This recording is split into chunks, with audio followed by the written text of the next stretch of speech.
E aí, tudo bem? Tudo ótimo. Vendi a casa, tô vivendo na toca aí. Tudo de boa.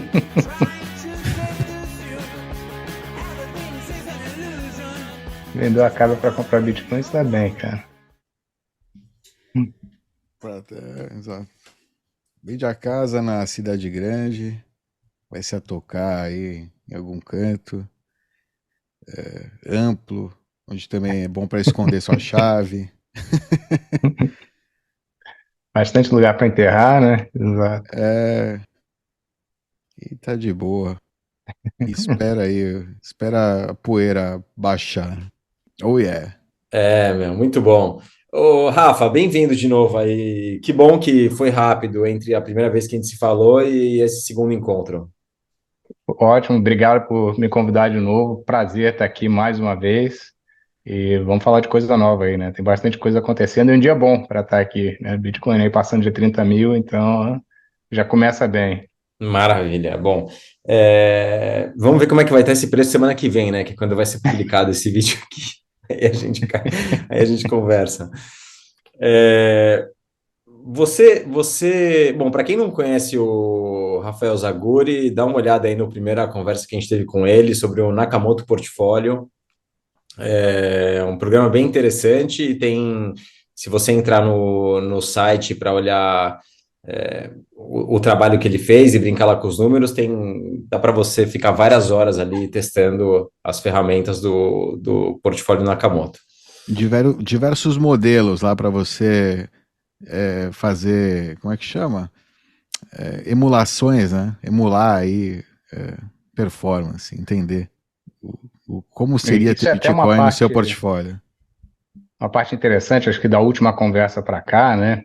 É, teve uma progressão. A gente veio olhando muito análise histórica até a nossa última conversa, e da última conversa para cá, os modelos novos que a gente colocou são muitos em cima disso que o Dov falou, muito simulação, muito olhando para frente, muito tentando simular vários cenários, né? Tanto em Bitcoin quanto em outros ativos. Então, abriu um leque novo aí de coisas que a gente pode estar olhando, que acho que vai ser bem interessante. Você quer relembrar, só para quem está começando por esse vídeo aqui, para que serve essa ferramenta do portfólio Nakamoto? E aí a gente já começa a falar do novo trabalho que você fez. Sim, vou falar bem rapidinho aqui para relembrar todo mundo. Vocês falaram, sou Charles Aguri, CIO da Swan, estou na Swan desde janeiro e a gente está fazendo um projeto que eu acho que é bem diferente assim em termos de research, né? O Swan Research é um research que tem alguns princípios em cima dele. O primeiro dele é que tudo que a gente faz é seguindo muito o ethos de Bitcoin, né? Então todo o research é código aberto em tudo. O código que a gente escreve para fazer os cálculos é totalmente aberto. Se quem sabe rodar Python pode rodar, pode checar. E está começando a ser bem legal, que a gente está vendo gente contribuindo, mandando código para a gente, fazendo ajustes no código. Então a ideia é exatamente fazer um negócio que é para a comunidade, que a gente pode usar em várias áreas. A gente tem um foco muito grande, não em criar modelo, né? Embora eu vou falar aqui, eu vou falar, não, tem esse modelo, tem esse modelo, esse modelo. Na verdade, que eles não são modelos, são mais ou menos frameworks, né? São maneiras de pensar para poder ajudar a gente a Arcabouços. entender arcabouço. Acho que isso é ótimo, exatamente. Para poder exemplificar o que que acontece. Pô, se eu mudar a variável X, Y, Z, como é que isso pode impactar o preço do Bitcoin? E para a gente começar a ter uma sensibilidade até assim, quão cedo a gente está, ou quão tarde a gente está em vários aspectos do Bitcoin, né? A gente não faz previsão de preço, assim, embora alguns desses arcabouços vão ter como output um preço, né? Mas a nossa ideia é não dar preço para o Bitcoin. Eu acho que no final das contas ninguém sabe para onde o preço vai, o que que vai acontecer. A única coisa que a gente sabe é que ele vai subir, né? Mas quando ele vai subir, como vai subir, isso é impossível de prever. A gente falou um pouquinho sobre isso na última vez. E eu acho que o mais importante é que é só Bitcoin, né? A gente nunca vai perder tempo com outros shitcoins, a não ser alguns como real estate, né? Esse a gente teve que perder tempo porque tem muita gente que pergunta, a gente tem muito cliente super interessado em real estate, mas dentro do universo eu não gosto nem do nome, né? De cripto, a gente só vai focar em Bitcoin, não tem por que perder tempo em nada mais, né? Perfeito. Então, Rafa, só deixa eu. fala. Desculpa. Não, eu quero adicionar só Nada. dois pontos que acho que para quem está assistindo é interessante. Um, para rever na última conversa que a gente teve, um ponto alto aí da nossa conversa é sobre fazer DCA, né, ir comprando BTC aos poucos, ou, se você entender o BTC, entrar de cabeça de uma vez só, e como você demonstra isso pelas simulações do site, qual é melhor, qual tem uma performance melhor historicamente, esse é um ponto. E o segundo é que é um dos objetivos da ferramenta, né? Poder visualizar e dar concretude, né? Dar números aí para quem quer realmente pensar quanto aloca em Bitcoin. Para quem tem para grandes fortunas e o cara tem essa fortuna dele distribuída em vários Bens, investimentos. bens, ações, títulos, ouro, prata, enfim, e como ele equilibra esse portfólio dele se ele quer colocar um pouquinho em Bitcoin, porque é o que você falou, né? Ainda é muito cedo e para a grande maioria a gente está começando a falar no cara investir 1%, né, da fortuna dele. Então, acho que é interessante ver sobre esse aspecto também o portfólio Nakamoto. Quer que eu entre um pouquinho e mostre um pouco na tela aí do parte do DCA e falar um pouquinho de portfólio? Quero. O site é nakamotoportfolio.com, como eu falei, e aí dentro do site a gente tem diversas ferramentas. Cada caixinha dessa daqui é um pedaço de research que a gente escreveu, né? E aí ele vem acompanhado de várias coisas. Ele tem o research tradicional, né? Então vamos pegar aqui o DCA que a gente estava falando, né? Então, DCA foi uma análise que a gente fez.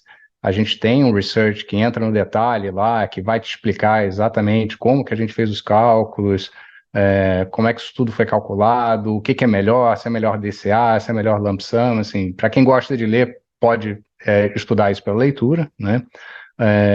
A gente tem o código de tudo que a gente faz, então quem quiser ver o código vai estar aqui, pode abrir o código, ler o código, modificar, fazer as alterações que quiser para checar os números. E é mais importante, né? Porque a gente sabe que tem uma parcela muito grande da população, a maioria, que não vai conseguir ler o código, né? Então a gente cria um aplicativo que esse aplicativo, na verdade, nada mais que ele faz é rodar esse código de uma maneira visual que você pode mudar os parâmetros todos e ver o que acontece, né? Então aqui no caso do DCA, quando você abre, ele vai mostrar. Final das contas, o mais importante é que esse gráfico, né? Esse gráfico aqui, ele está pegando aqui, começando, é um ano de dado, né? Então, ele começou em junho do ano passado, veio até esse junho desse ano, e o que que ele está fazendo? Ele está comparando, se você tivesse feito nesse último período de um ano aí, uma estratégia de DCA diária, que você veio comprando a cada dia, você veio comprando, são 365 dias de alocação, né? Então, cada dia você veio comprando um pouquinho de Bitcoin, comparado com uma estratégia de você só ter comprado à vista um ano atrás. E é curioso que nesse caso específico aqui está bem parecido, né? Que você vê que se você tivesse comprado Bitcoin à vista um ano atrás, você estaria para cima 46%, enquanto se você tivesse comprado um pouquinho cada dia, você está para cima 40%, né? Isso no final aqui nos dois gráficos, né? Mas aí fica mais interessante a gente pegar períodos mais longos, né? Então eu posso pegar aqui, ó, vamos ver se eu tivesse feito um DCA desde 2020, vou apagar aqui, se eu apagar aqui, ele vai fazer em todos os períodos. Então, nos últimos 3 anos, aí você já começa a ver que tem uma diferença, né? Então, se você vem fazendo cost averaging, você estaria performando pior do que se tivesse comprado Bitcoin. Por quê? A gente consegue ver aqui na esquerda que quando essa estratégia começou, o Bitcoin estava a $9.300, né? Então, obviamente, se você tivesse comprado $9.300 lá atrás, você estaria melhor do que vir comprando aos pouquinhos. Eu não vou entrar no detalhe aqui, assim, eu acho que a conclusão, tem umas coisas que a gente que a gente fechou um pouco no último episódio, eu vou voltar só para recap. Num período longo, primeiro uma definição, né? Quando a gente fala o que é DCA e o que é lump sum, a ideia é a seguinte: você tem um capital pronto, o capital está disponível, está na conta do banco, né? E aí você tem que tomar uma decisão. Tenho $1.000 na conta do banco, R$ 1.000, né? Naquele dia eu tenho que tomar uma decisão. Eu vou comprar os R$ 1.000 naquele dia em Bitcoin, ou eu vou pegar esses R$ 1.000 que estão na conta e eu vou alocar durante um certo período de tempo e que o dinheiro vai ficar em real Então eu vou pegar lá, vamos supor que são R$ 365 para fazer a conta. Eu vou comprar R$ 1 todo dia pelo próximo ano, ou eu vou comprar 365 na lata. Comparação não é exatamente perfeita, porque eu não estou assumindo aqui que você está recebendo juros nenhum no capital que está parado na conta, mas é muito mais para dar uma ideia, e de novo, na ordem de magnitude que a gente vê de movimentos do Bitcoin, isso não faz muita diferença no longo prazo, tá? Isso é diferente, muita gente fala de DCA pensando, eu recebo um salário todo mês, o salário bate na minha conta e eu compro Bitcoin todo mês. Isso, na minha visão, não é DCA, isso é uma série de lump sums, né? Cada mês você está tomando decisão, o dinheiro entrou, o dinheiro está disponível, o dinheiro passou foi transferido de Fiat É para lump Bitcoin. sum em série, né? O cara é um lump sumeiro em série, não é um DCA zero, né? No fim das contas, ele tá metendo todo mês dá lump sum, taxa de lump sum. Exatamente. Ele vai ter um custo médio que vai ser parecido com o DCA, mas a decisão dele é de deploy o capital, assim, o capital está disponível, ele coloca, ele transfere para Bitcoin. Num longo prazo, se você pegar uma estratégia de bem longo prazo, a primeira, e eu acho que isso é óbvio, né? Assim, mas é bom a gente passar pelos números que a gente consegue ver essas coisas. Num bear market, quando o mercado está de lado ou para baixo, é melhor você fazer DCA, não tem a menor dúvida, porque você vai estar entrando no preço médio que vai ser melhor do que se você simplesmente tivesse comprado Bitcoin. É um bear market, o mercado está para baixo, né? Então, assim, por definição, isso vai ser uma realidade. Quando você está no bull market, é o contrário. A nossa conclusão final é que a realidade é que é muito difícil você saber quando que você realmente está no bear market, quando que você está no bull market, quando que o bear market vira bull market, quando que o bull market vira bear market, né? Por mais que a gente ache que, a gente tem um ciclo de 4 anos e que, é mais ou menos, é até engraçado, né? A gente vê aquele gráfico, não sei se vocês já viram aquele gráfico de espiral que mostra o preço do Bitcoin ao longo do tempo, e é até impressionante, você vê que as mínimas são todas bem consolidadas em períodos muito parecidos, né, em termos de número de blocos depois do halving, e a máxima também, né, são bem próximos, né? Mas eu acho que você tentar apostar nisso, tentar identificar quando que o mercado bear market virou bull market, é muito difícil, e eu estou convencido que ninguém tem essa capacidade. Então, é sempre melhor, e outra coisa, né? Quando a gente começou a olhar isso, eu fiz uma comparação histórica e o que você vê é que o Bitcoin normalmente se move em períodos muito curtos de tempo e são poucos dias que fazem a diferença da alocação de longo prazo. A gente está vendo isso agora, né? No período de alguns dias, o Bitcoin subiu aí de 26, 27 mil para 30 mil num estalo. Eu costumo brincar que você vai comprar Bitcoin, vão ser meses de dor, né? Anos de dor e vão ser apenas dias de glória, né? Você vai ter alguns dias que você vai sentir bem, porque o preço está subindo, vai subir rápido, e o resto dos dias, grande maioria dos dias, ele está de lado ou caindo, né? Então vai realmente ser ruim, você tem que se acostumar com isso, mas tenha confiança que do outro lado, quando você tiver um movimento de alta, ele vai ser muito rápido e você não vai conseguir entrar. E tem outra coisa, eu te garanto que quem estava fora do Bitcoin desalocou, né? O cara falou assim, eu acho que o mercado vai continuar caindo, quando subir eu volto. O preço sobe de 26 para 27, ele fala, não, vai voltar. Aí vai para 28, ele fala, vai voltar. Vai para 29, ele fala, vai voltar. Vai para 35, ele fala, agora já perdi, não vou comprar mais. e não realoca. E para quem já viu alguns ciclos disso, sabe que, infelizmente, essas pessoas são as pessoas que vão voltar a comprar no próximo all-time high de novo, né? Realoca no topo, Realoca no topo achando que mudança de paradigma. Dessa vez vai ser diferente. Exatamente. Então, assim, acho que a conclusão do DCA é essa, tá? Vou parar aqui e depois a gente pode falar de outros tópicos também. Obrigado, Rafa, porque na última vez que a gente conversou, a gente começou a tocar nesse assunto e ficou um pouco de ruído, aí teve bastante controvérsia quando a gente estava conversando, então não sei se tinha ficado claro, se não ficou claro na última conversa, agora está mais do que claro o tema de DCA. Agora vamos falar desse novo material que você publicou sobre imóveis como investimento, né, e comparando com o Bitcoin. Eu queria que você colocasse, se você puder colocar na tela do Nakamoto Portfólio, na parte que tem os diferentes ativos, né, para fazer as simulações, a impressão que eu tenho é que você publicou o portfólio Nakamoto e agora você está começando a dissecar ele ponto a ponto.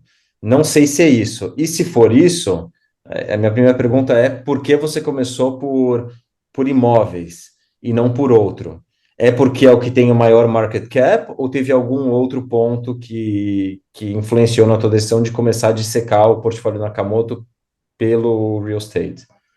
Então, tá certíssimo, assim, é exatamente isso que a gente está fazendo, a gente está entrando no detalhe agora, né? O real estate é dos diferentes classes de ativo que a gente tem no modelo de Schrödinger. Só para passar um pouquinho bem rápido, assim, o que é o modelo de Schrödinger, né? O modelo de Schrödinger é um modelo que eu escrevi em que o que eu estou tentando fazer é mostrar o que poderia acontecer em um cenário que o Bitcoin captura o prêmio monetário em vários ativos no mundo, né? Então a gente sabe, por exemplo, real estate, né? Vamos entrar no real estate porque eu acho que fica fácil explicar, né? Real estate é um mercado, eu tenho que mudar isso aqui porque eu atualizei, deixa eu só botar uns dados aqui randômicos e aí a gente fala um pouquinho com números, tá? Então, real estate é um mercado de 320 trilhões de dólares global, tá? A gente sabe que existe um percentual, a gente não, vamos supor que a gente não sabe quanto que é, mas existe um percentual de investidores que compram real estate não para fazer o uso do real estate, né? Ele não está morando na casa, ele não está morando na loja, ele não está trabalhando na loja, ele tem um galpão que ele não está usando para uso próprio, é um investimento. Por que as pessoas fazem isso? Bom, a gente sabe muito bem, porque o dinheiro está quebrado, você tem que achar maneiras de se proteger no longo prazo, e a hipótese que um investidor tradicional tem, e a gente questiona isso ao longo do research, é de que o imóvel, ele é um investimento que no longo prazo, ele não só te protege da inflação, como muito mais do que isso, ele te dá um rendimento acima da inflação. Para o brasileiro, ele te dá um investimento acima da inflação em dólar, é isso que as pessoas têm meio na cabeça, de que vão estar protegidas em dólar, e na inflação em dólar no investimento no Brasil, que não estão nem perto, tá? Mas essa a ideia que a pessoa tem. Então, dentro do mercado de real estate, assim, só para botar alguns números, né? A gente sabe, por exemplo, que o mercado de real estate comercial, grande maioria dele, muito mais que 50%, ele tem algum prêmio monetário, porque ele, por definição, é feito por investimento, né? O mercado americano tem um mercado comercial gigantesco, que aliás está numa crise enorme, a gente pode falar um pouco sobre isso, acho que grande parte do problema que a gente está vendo nos bancos hoje vem da parte de commercial real estate que a gente tem nos Estados Unidos, mas o ponto aqui, só para não fugir muito do assunto, é que existe um prêmio monetário muito grande dentro desse mercado de investidores que vêm comprando como algum local para poder deixar o capital parado e não ser comido pela inflação de fiat, né? No mercado brasileiro, como eu estava falando, a gente cansa de ver, né? Eu acho que aqui a gente vê de tudo, vê tanto no residencial como comercial. Quantas pessoas que eu não conheço que compram um apartamento, 2 apartamentos, 3 apartamentos e fala que vou viver de renda disso, vou ficar alugando e recebendo alguma coisa no final das contas, tá? O plano de aposentadoria de muita gente, né? De muita gente. E de muita gente em todos os setores da economia, né? Você tem desde o médico que faz isso, você tem o advogado que faz isso, você tem o economista que faz isso. E, de novo, acho que isso é um reflexo perverso da inflação que a gente vê e o fato de que a gente não tem um dinheiro forte. Isso não deveria acontecer se a gente tivesse uma moeda forte, né? Uma moeda, não digo real, mas uma moeda global forte, que ela não perde valor ao longo do tempo, né? O capital, o dinheiro está aqui para poder guardar de alguma maneira o seu fruto do seu trabalho, né, seja aonde for, né? Você trabalhou, você gerou aquele proof of work, né? Isso tem que estar armazenado em algum lugar. A pessoa não vai deixar isso parado em real, certamente, porque ela sabe que daqui a 10, 20, 30 anos isso não vai valer absolutamente nada. Aí ela foge para várias coisas. Ela foge para o Tesouro Direto, ela foge para ações, para comprar o Bovespa, e ela foge assim para real estate. Só antes, para dar um preâmbulo assim, importante, quando eu estou falando, e quando eu vou falar aqui muito de imóveis, tá? Eu acho que imóvel tem um valor intrínseco que é muito difícil de mensurar, tá? A gente não vai falar sobre isso. Eu tenho a minha própria casa, né? Eu tenho assim, um prazer de ter a minha própria casa, de chegar, saber que aquela casa é minha, embora não seja minha, mas sempre é minha, que eu posso fazer uma modificação, que eu tenho que dar alguma segurança para a gente, talvez ela não seja plena, e acho que para quem está um pouquinho mais na toca do coelho, fica com menos segurança do que a pessoa tradicional, mas ela te dá alguma segurança, tá? Vamos deixar isso de lado, e a análise toda que eu fiz, ela é puramente financeira. Então, eu peguei esse mercado de imóveis e falei, bom, será que essa tese de realmente colocar capital em imóveis no longo prazo, ela é uma boa tese? E foi isso que a gente fez.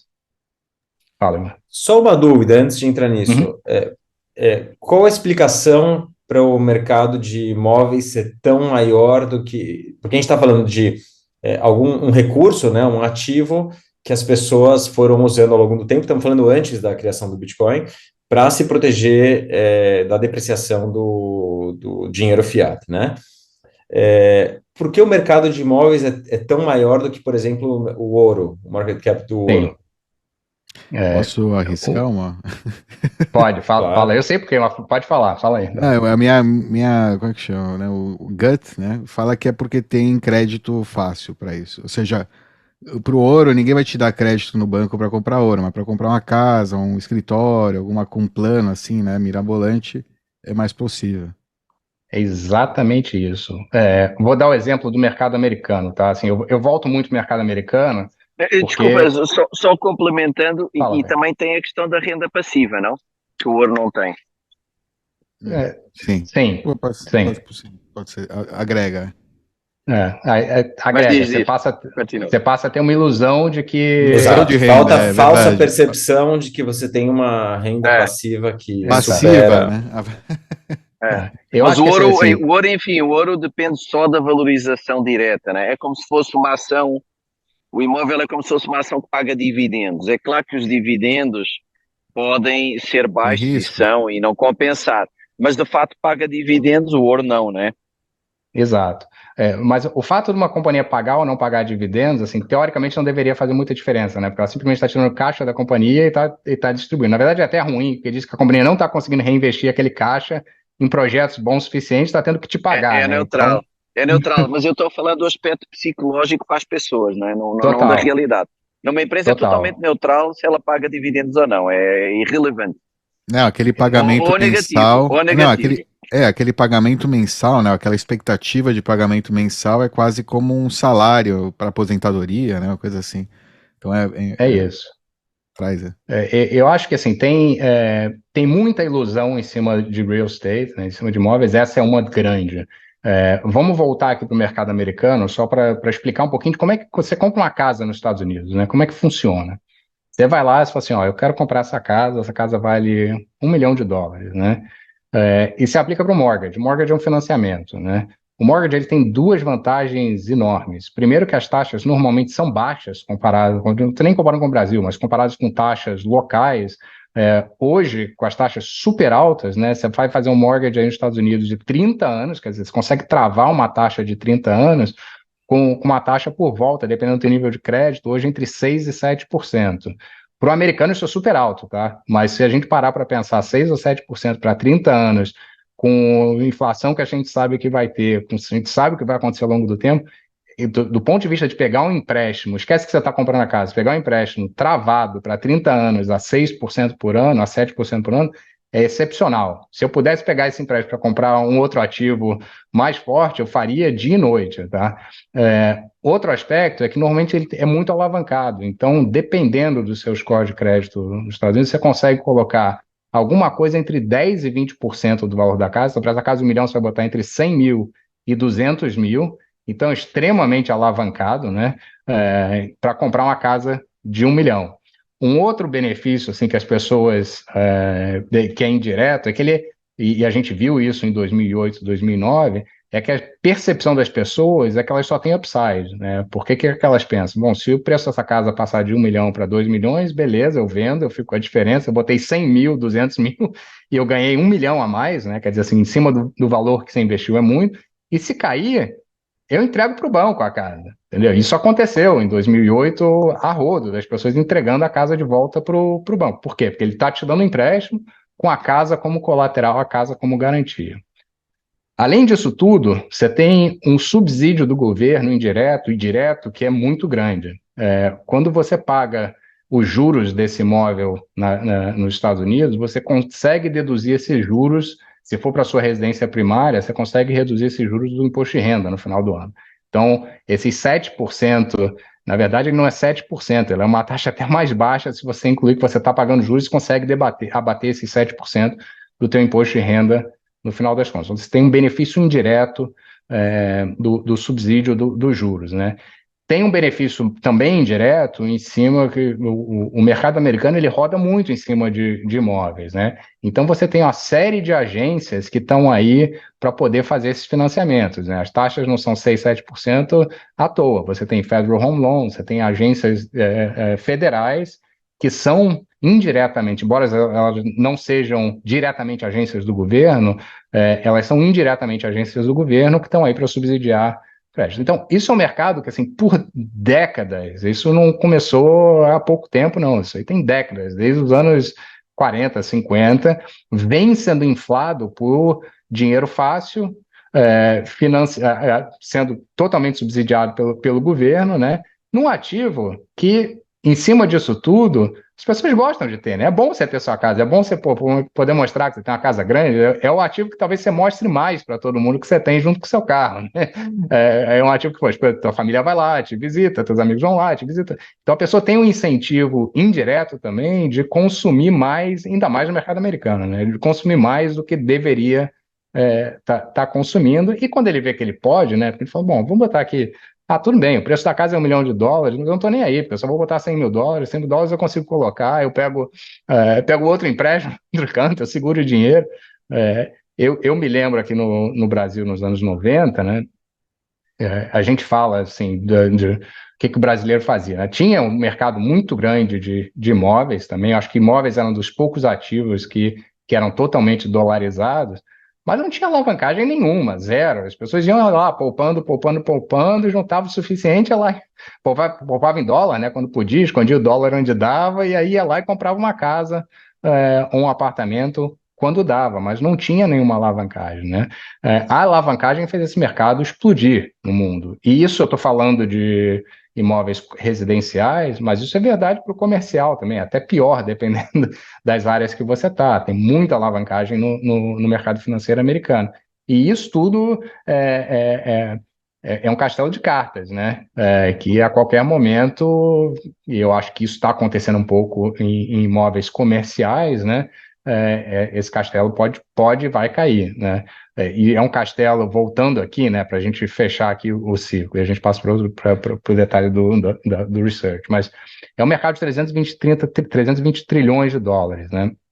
Se a gente assumir, que eu acho que é conservador, mas vamos assumir que o prêmio monetário que você tem nesses 320 trilhões é metade, né, que a cada 2 pessoas, uma investiu nesse tipo de ativo porque ela queria proteger o seu capital, ela queria alguma coisa de longo prazo, e se você estimar que a probabilidade é que o Bitcoin vai capturar 10% só desse valor em 20 anos, tá? Não é hoje, em 20 anos, e aí trazendo isso ao valor presente, uma taxa de desconto de 10%, só isso aqui já justificaria o Bitcoin hoje, tá num preço hoje, tá? De $113 mil, só olhando essa probabilidade de 10% aqui.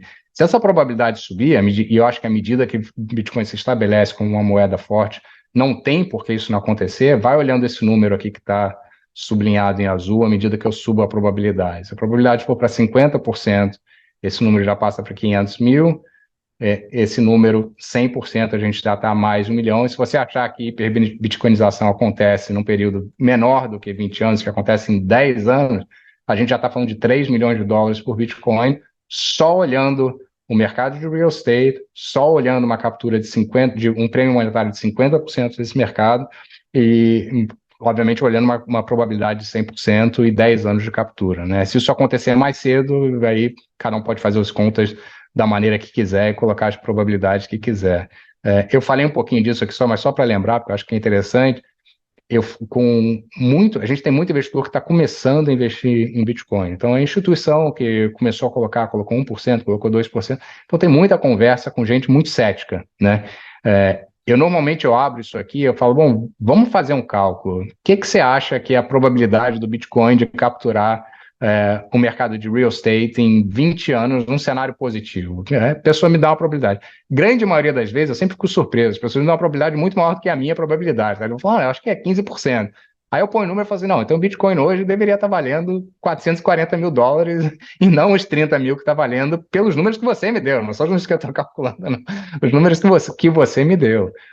Então o modelo de Schrödinger, ele faz isso para cada um dos ativos, né?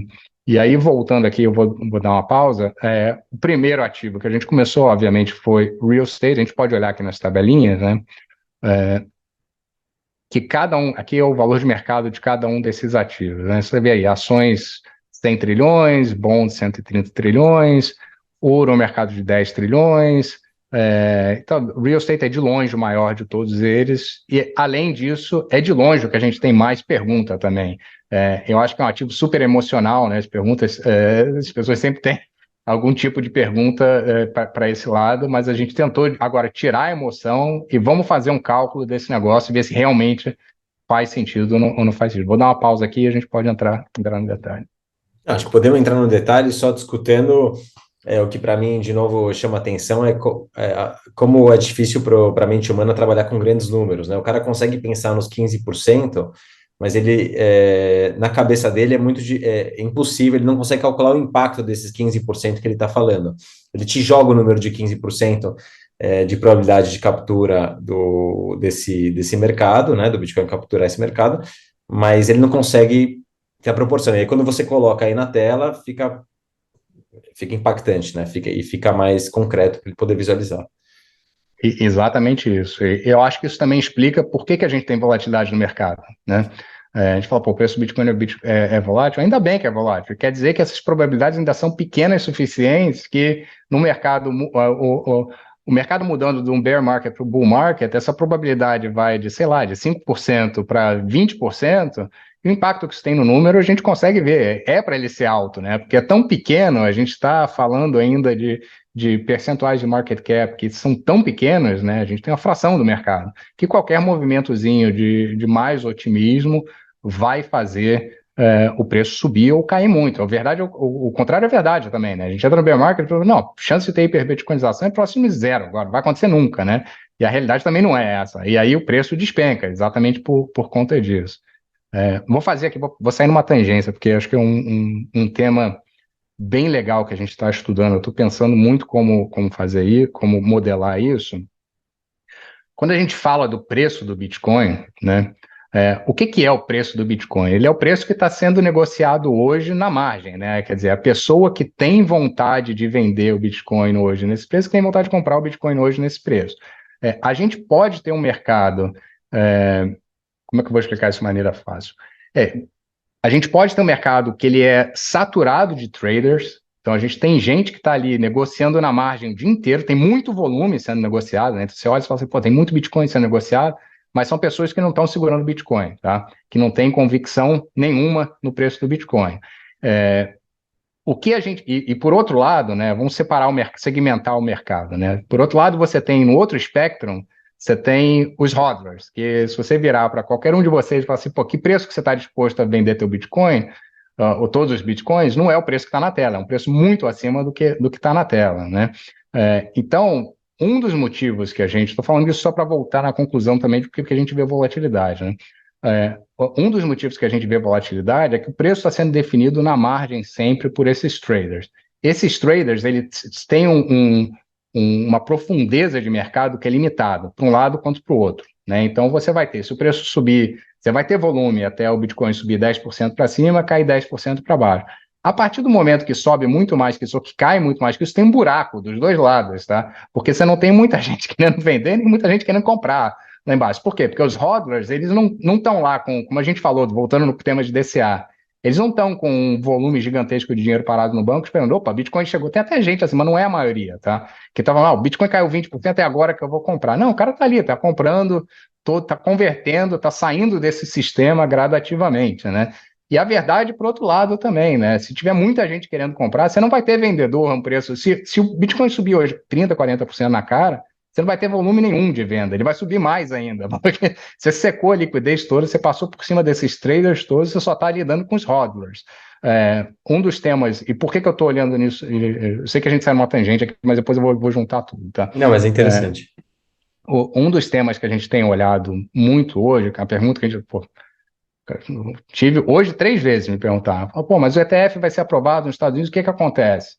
Sei lá o que que acontece com o preço, eu só posso te falar que a probabilidade da gente ir comendo esses traders ao longo do caminho para cima é muito grande. Você vai ter mais demanda para bitcoins. Tem muita gente que está em cima de ETF de futuros, por exemplo, que vai rolar para o ETF de spot, que ele é melhor no final das contas, ele é um ativo, ele não é tão bom quanto você ter o Bitcoin, tá? Ter o Bitcoin, segurar o teu Bitcoin na tua carteira é o ideal que todo mundo tem que aspirar a fazer. Mas ele é um ativo muito melhor do que você ter MicroStrategy, ele é um ativo muito melhor do que você ter ETF de Bitcoin de futuros. Então você vai ter uma demanda muito grande por esse ETF que vai ter, diferente do futuro, ele necessariamente vai ter que comprar o Bitcoin. Então, quando ele começar a comprar esse Bitcoin, ele vai secar essa liquidez de curto prazo. Eu acho que vai atropelar todos esses traders. Eu acho que a gente já está vendo até um pouco disso agora. E você vai ter um gap aí, que eu sei lá de quanto que é, tá? Mas dado o ciclo que a gente teve, eu acho que a quantidade que a gente vê de ativos que estão parados em carteiras por certo período de tempo, todos os Hodler Indexes que a gente vê, eu acho que esse bull market tem a chance de ser maior do que a gente já viu nos outros ciclos, tá? Exatamente por esses fatores. Saindo uma tangente grande aqui, eu vou voltar um pouco agora. Mas eu acho que era importante falar sobre isso, porque é um tema que, como eu falei, a gente tem sido bem questionado e eu acho que encaixa com o tema de volatilidade também, explica muito da volatilidade que a gente tem visto e que vai continuar havendo, eu espero, no preço do Bitcoin, porque é saudável, é um sinal de que a gente está super cedo, né, nesse mercado. Não, e acho que dá uma perspectiva também para quem fica olhando muito o preço e essas margens, né, de sobe 10 ou desce 10, de que isso é fumaça, né? Esse não é o verdadeiro jogo. O verdadeiro jogo que você está querendo colocar aqui na mesa no programa ele é uma liga muito maior e muito diferente do que essas subidas de 10% ou até 20%, ou caídas de 10, 20%. O verdadeiro jogo começa na verdade não começa, ele passa por cima dessa distração que esses traders estão jogando nessa margem no dia a dia, né? Exatamente, exatamente. E encaixa também com o que eu já falei, de que são dias de glória e anos e meses de dor, né? Você vai passar pela dor, porque os anos e meses de dor é quando você está ali naquela margem, que os traders estão dominando o mercado, né? Então, são períodos que você até tem algumas liquidações fortes para um lado, para o outro, você tende a ter mais baixa do que alta, porque você tem as liquidações para baixo e para cima você não tem tanto. Enfim, sem entrar muito no detalhe, eu acho que faz assim, todo sentido pelo que a gente estava falando. Mas voltando aqui para real estate, né, para imóveis. Como eu falei, acho que no início, acho que a primeira coisa que a gente tem que olhar, a gente fala muito de que preços de imóveis são ótimos, porque pô, bate o preço da inflação, né? Então, e de novo, eu vou fazer muita referência aqui ao mercado americano, porque primeiro, é um mercado que tem um tamanho gigantesco. Segundo, que é onde a gente tem muito dado, né? Nos Estados Unidos você consegue pegar por CEP, você consegue entrar num CEP específico e você consegue ver o preço das casas por aquele CEP. Tem muita liquidez, tem muito dados. Então, tem um índice nos Estados Unidos, chama o Case-Shiller, que são índices de real estate, né? Então, você consegue pegar, como eu falei, ou ir por CEP, ou pegar determinadas áreas, né? Então, você tem lá uma série de áreas já pré-determinadas, pensa como se fossem setores, mais ou menos, do Bovespa, né? Então, aqui você tem, por exemplo, desde o ano 2000, né, o mercado que teve uma rentabilidade nominal maior por ano, né? Isso aqui são tudo números anualizados, é o sul da Flórida. Então, pessoal lá, os brasileiros que moram em Miami estão super felizes, estão vendo aqui o preço dos imóveis deles subiram 6,16% ao ano na média, desde o ano 2000, né? Se você pegar aí o composto desses 20 regiões, né, que seria aí mais ou menos uma média, a gente está falando de 4,86%, tá? Para referência, a inflação nesse mesmo período, que é o que está em verdinho aqui, foi 2,5%. Então, de cara, você já vê que assim, o spread que você tem anualizado, ele não é tão grande assim, né? Você tem um spread, você está batendo a inflação, mas isso aqui eu não estou contando nenhum custo de financiamento, nenhum custo de você comprar ou vender a casa, isso obviamente é uma média. Não estou contando nenhum custo de você fazer manutenção da casa, não estou contando nenhum custo do teu tempo que você está gastando para poder está se dedicando não só à sua casa, mas se você tem investimentos, isso é um negócio que dá dor de cabeça pra caramba, né? Então, nada disso está contabilizado aqui. Isso aqui é simplesmente um número em cima da inflação. Como a Ou gente seja, se a falou gente aqui falar de mercado brasileiro e desvalorização do real, não tem nem o que pensar, né? Tem o que calcular. tem nem o que pensar. Os imóveis brasileiros, assim, eu não tenho muito dado, tá? Eu até estava tentando puxar alguma coisa para essa apresentação, mas eu não consegui achar. Depois eu vou tentar catar.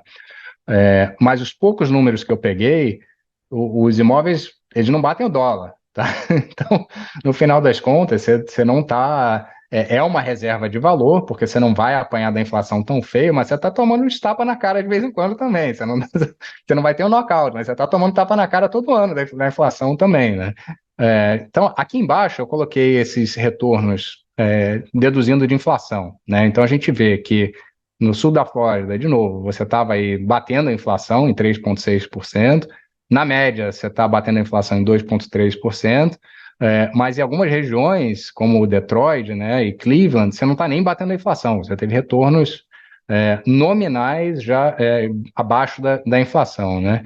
E aí, só para se distrair um pouquinho, aqui, se você incluir o Bitcoin, né, e aí, lógico, que encurta o prazo, aqui a gente vem de 2014 para cá, retornos analisados de Bitcoin, acho que fica até sem graça de mostrar, né? Mas, enfim. Essa Então, data aí, igual, é uma data boa, né? Também que você escolheu para o Bitcoin. Ele pega, na verdade, o histórico o inteiro, fundo, né? Então, não é um fundinho. Isso aí não é um fundo, é o fundo do. Enfim. 2014, né? Tudo bem, né? Entendi. Então, Começa no fundo, mas tem todo o movimento. Tem todo o movimento. É. Ele pega, quando você inclui aqui, ele vai pegar na verdade, ele pega o máximo de dados que tem, né? Então você vê aqui, ele vem dados desde setembro de 2014, né? E anualiza o número. No principal, ele, como não tem dados de Bitcoin, o índice do Case-Shiller, ele está desde 2000, né?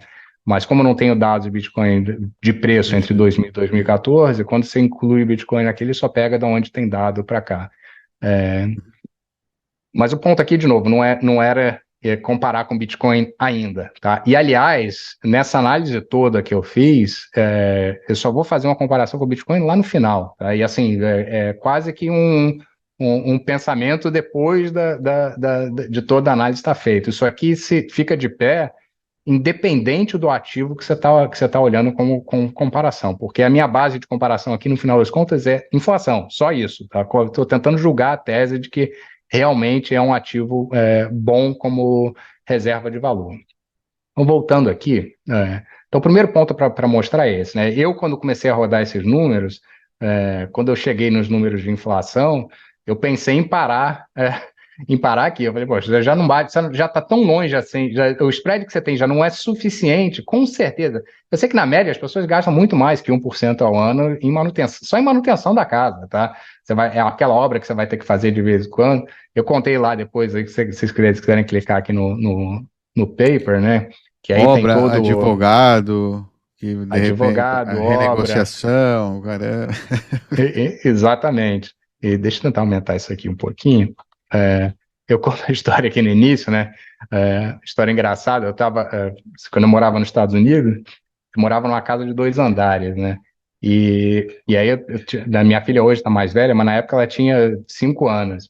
E ela adorava tomar banho de banheira, né? E aí, eu estava no trabalho, minha esposa me ligou desesperada, falando: a casa acabou, a casa está caindo, não sei o que lá, o que aconteceu? Minha filha ligou a banheira da casa, do andar que ficava no andar de cima, onde o quarto dela ficava, e foi assistir TV, se desligou, desceu, tanto esqueceu daquilo, que ficou a banheira Não. ligada. E o ladrão da banheira, por algum motivo, que a gente também não sabia, não estava funcionando. E nos Estados Unidos as casas não têm ralo, né? Então, o que aconteceu? A banheira transbordou, a água foi embora, descendo escada. Minha esposa só foi saber porque ela estava na cozinha, ela estava sentada de um balcão na cozinha, assim, tinha uma luz daquelas pendurada, né? E começou a pingar da lâmpada. Ela falou: que água que é essa que está caindo da lâmpada? Aí, quando ela olhou para a escada, tinha água descendo na escada. Então, isso aí acho que é uma das belezas que não está no preço. Isso custou, a gente teve que alugar hotel, teve que trocar o piso da casa, lá tem um problema de mofo gigantesco, assim, a gente teve que botar ventilador na casa por não sei quantos dias, a gente fora da casa para não dar mofo, quer dizer, esse tipo de conta não está na conta de ninguém aí, quando pensa as horas que isso me gastou dor de cabeça, né, pô, não ter que estar trabalhando, ter que resolver isso tudo, e a gente acha que isso é atípico. Qualquer pessoa que tem em casa sabe que de tempo em tempo uma coisa assim vai acontecer, talvez não seja uma banheira que inundou, mas sei lá, você vai ter um piso que vai precisar ser trocado, até pelo uso, né? Tem que pintar de tempo em tempo, tem uma certa manutenção que você tem que fazer de tempo em tempo. Vai passar 10 anos, você vai querer renovar a tua casa, porque pô, já vai estar fora de estilo, você vai ter que trocar tudo de novo, e se a tua você gasta ainda mais, né? Eu acho que, então, tem o lado positivo também, assim, não estou querendo desmerecer de novo. Seria até irracional. Eu tenho minha casa, eu sou proprietário da minha casa. Mas acho que tem benefícios indiretos também. Agora, é uma fábrica de memória, né? Foi o lugar que eu estou fazendo memória com meus filhos, tudo. Eu gosto de ter, de alguma maneira ou de outra, sentir que aquilo é um pouco mais meu do que se eu alugasse, né? E se E a gente você gosta de onde você vive, né, e não tem motivo para vender a casa, não quer se mudar, é um bem, né, que vale a pena. Eu, né, não vejo, eu concordo contigo. Não tem muita. é, A casa própria, né? A gente tá falando da casa própria. exatamente. Exatamente. Tem benefícios indiretos, não estou questionando isso. Agora, não vem me falar que é um bom investimento, porque não é. É um bem de consumo, tá? Você vai pagar para você ter esse Liability. bem. Né? E é um mega liability. A gente falou também, assim, do por que o mercado de real estate é tão grande, né? Eu acho que parte disso é por causa de uma ilusão também de falta de volatilidade, tá? As pessoas acham que o preço ele é estável, elas acham que o preço não mexe tanto. Por quê? Um dos grandes motivos é que, principalmente no Brasil e em outros mercados, você realmente só vai saber o valor da tua casa em dois momentos, quando você compra e quando você vende. Né? Qualquer momento entre esses é uma estimativa. Você vai ver que teu vizinho vendeu, mas não é igual à tua casa, né? Ele vendeu uma casa parecida com um preço parecido. Você vai ver que pô, os preços na média estão subindo, mas você não tem ali, diferente do Bitcoin, você não tem um ticker na porta da tua casa que está lá o preço subindo e caindo todo dia. Se tivesse, esse dia que minha filha alugou a casa lá, minha casa ia estar caindo desesperadamente naquele dia, sei lá, talvez eu ficaria mais estressado sabendo que o preço da casa está caindo do que qualquer outra coisa, né? Isso não existe. Aí eu fiz o efeito contrário. Falei, pô, vamos pegar o preço do Bitcoin, por exemplo, né, que é esse gráfico que está aí na tela. Em vez da gente olhar o preço a cada dia, o que acontece se a gente só vamos dar uma olhadinha a cada 4 anos? A cada ciclo a gente vê o que o preço do Bitcoin está fazendo, que é essa linha verde aqui. Tá vendo volatilidade aqui? Não tem volatilidade nenhuma, né? Por quê? Porque você isolou toda a volatilidade. É lógico que não tem volatilidade. Quanto menos observações você vai ter num ativo que está subindo ao longo do tempo, menor a volatilidade que você vai ver nesse ativo, né? Então, na perspectiva do real estate, né, se a gente for olhar, na média as pessoas seguram, assim, uma estimativa que a gente tem que as pessoas ficam numa casa alguma coisa entre 6 e 10 anos, dependendo da região que você está, tá? Então, se você for olhar o preço do Bitcoin, eu botei 4, até menos que isso. Se você for olhar um período longo dessa maneira, você não vai ver volatilidade nenhuma no mercado. Então, essa ilusão de falta de volatilidade dá uma confiança para as pessoas que ela não é real, né? Qualquer pessoa que tentou vender um imóvel na pressa, alguém faleceu, uma coisa que você tem que fazer. Canso de ver isso aqui no Brasil, né? Que as pessoas precisam levar, recebe de herança o imóvel, precisa vender logo, porque tem que pagar imposto, né? Que é um outro como eu diria, um outro prejuízo indireto, né? Que a gente também não quantifica, que você não controla muito bem quando que você vai ter que vender e vai precisar da liquidez, né? Quando você realmente precisa da liquidez, se for rápido, você não consegue naquele preço que você está com ele na cabeça, te garanto isso, ele vai ser bem menos do preço que você está na cabeça. Então, outra coisa que, assim, não vou entrar muito no detalhe, mas acho que um outro motivo da gente ver que acho que o preço, essa ilusão de que imóvel é um bom investimento, vem da maneira que ele é vendido, né? Você nunca vê um corretor que vai, diferente de um financial advisor, né? O corretor não está ali para te dar nada equilibrado, ele está ali para te vender o sonho, né? Ele vai falar, essa é a melhor casa do mundo, isso aqui, cara, é uma mansão, pô, em que qualquer pessoa gostaria de morar aqui, esse mercado está explodindo. Nunca vi um corretor de real estate que vai te falar que, pô, a casa que você quer comprar não é boa, ela sempre é boa, né? Mais importante, e aí passando por um tema que eu acho que para o brasileiro isso é até mais importante, quando eu comecei a escrever isso, eu pensei até em escrever sobre o Brasil, mas aí eu fiquei surpreso de ver que você tem vários eventos nos Estados Unidos que talvez sejam até piores do que no Brasil, que é o fato de que você não controla uma mudança de legislação, você não controla se a tua casa vai ser confiscada ou não, você pode achar que controla. Eu vou contar uma história do Brasil, que foi a história que eu comecei a pensar, a escrever sobre isso. Tem um conhecido meu que a família dele, assim, de algumas gerações para trás, quando não valia nada, comprou uma ilha em Angra dos Reis, aqui no litoral do Rio de Janeiro, né? Ilha pequena, compraram a ilha. Falaram, não, vamos comprar essa ilha e um dia a gente constrói alguma coisa aí. Acho que foi o bisavô dele que comprou, tem muito tempo. E aí comprou a ilha, pagou imposto nessa ilha, obviamente, por esse período todo de tempo. E alguns anos atrás, ele, já o bisneto, resolveu, não, acho que está na hora da gente construir alguma coisa nessa ilha. Vamos lá para a gente construir uma casinha, um negócio para a gente poder usar, porque pô, a ilha está lá parada, a gente não vai vender mesmo. Mas pô, vamos construir uma casa para a gente poder aproveitar a ilha. Foram pedir autorização do IBAMA para construir a casa. Foi negado. Não pode construir. O IBAMA falou, nossa, isso aqui agora é área protegida, vocês não podem construir nada na região. Ele falou, bom, peraí, estou pagando meu bisavô, meu avô, meu pai, todo mundo pagou imposto esses anos todos, o que acontece com isso? Falei, não importa, né? A ilha é tua, mas você não pode construir nada nela. Ele falou, não, então, pô, eu quero parar de pagar imposto, eu não quero mais ter essa ilha. Quer dizer, ele está hoje com um ativo que ele não consegue vender, tem que ficar pagando imposto todo ano. Se ele não quiser parar de pagar imposto, ele vai ter um problema talvez gigantesco com o fisco. Quer dizer, está numa situação que você acha que você tem uma reserva de valor, é o que o Dove falou, é o ativo que virou passivo, né? O que você faz com isso agora? Né?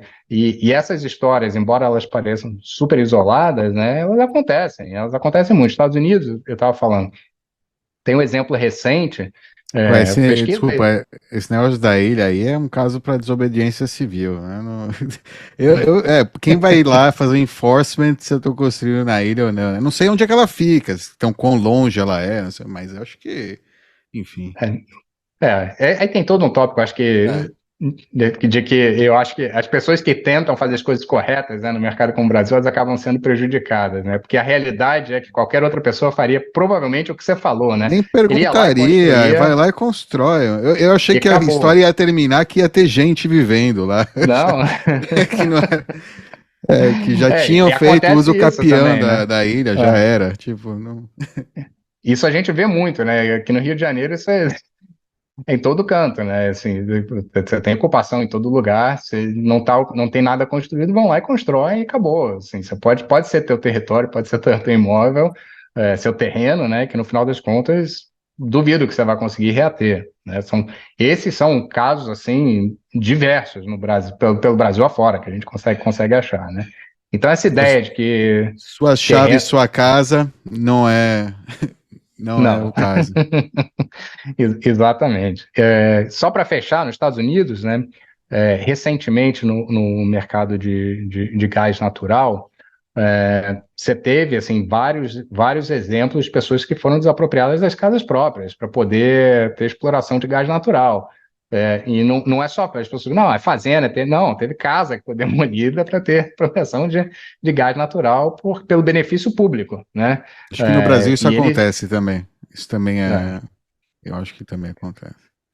Então, sim, você acha. E para pensar, né? É um ativo que você paga todo mês, ou todo ano, né? Você vai pagar um imposto, que na verdade é um aluguel, né? Que se você não pagar, você é despejado. Então não é teu, você está alugando do governo esse ativo todo ano, né? No final das contas. Se você olhar por essa perspectiva, é muito mais o aluguel do que o imóvel não é teu, na verdade, né?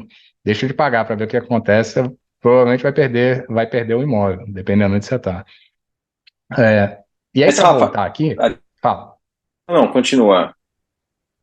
Eu ia perguntar o quanto isso é discutido no mercado financeiro, se ninguém está falando sobre isso, esse tema, essa discussão sobre real estate tem crescido, se é ou não um bom investimento. Pô, desde 2008, com certeza, né, pô? The Big Short, bem eu assisti crescendo. ontem, por acaso. E é tipo, porra, você vê, é esse mercado, trata desse mercado e super popularizou, né, essa visão aí mais cética, né, de como funciona o mercado. É. E tem um outro problema que a gente não tocou ainda, né? Você tem, em cima disso tudo, você tem um problema demográfico que é gigantesco. Você tem uma geração inteira nos Estados Unidos que veio com essa mentalidade que a gente está falando, de colocar dinheiro em casas como proteção de capital de longo prazo, de realmente se alavancar em cima das casas. E a próxima geração que, além de tudo, é menor, né? Então ela diminui. Se ela tivesse a mesma propensão a consumir casa que a anterior, você já ia ter um problema, mas ela tem uma propensão a consumir casa que é menor do que a geração anterior. A próxima geração e a geração seguinte são gerações que, por tudo que a gente vê, elas querem viver menos ligadas a um lugar só, elas querem se mudar muito mais e são muito menos apegadas a imóveis do que a gente via na geração, talvez na minha, dos meus pais e certamente dos meus avós. Então a gente vai ter essa transição demográfica grande aí pelos próximos 20, 30 anos e nada disso é muito positivo para o mercado de imóveis, tá? Eu sou muito, muito pessimista no mercado de imóveis. Eu acho que se você olhar num período de tempo longo o suficiente, é, não tem como esse negócio terminar bem. É ativo Você. alavancado. Hum. Fala.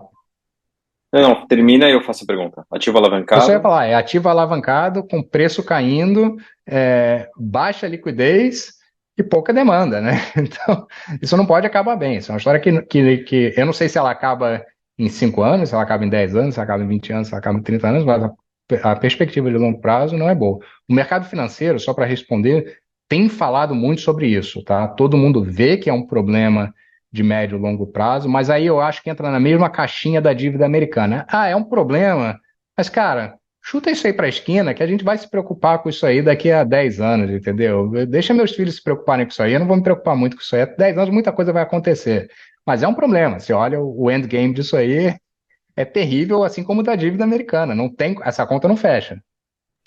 Você sabe dizer qual foi a variação do tamanho do mercado de real estate desde 2008 para cá, ou seja, nos últimos 15 anos?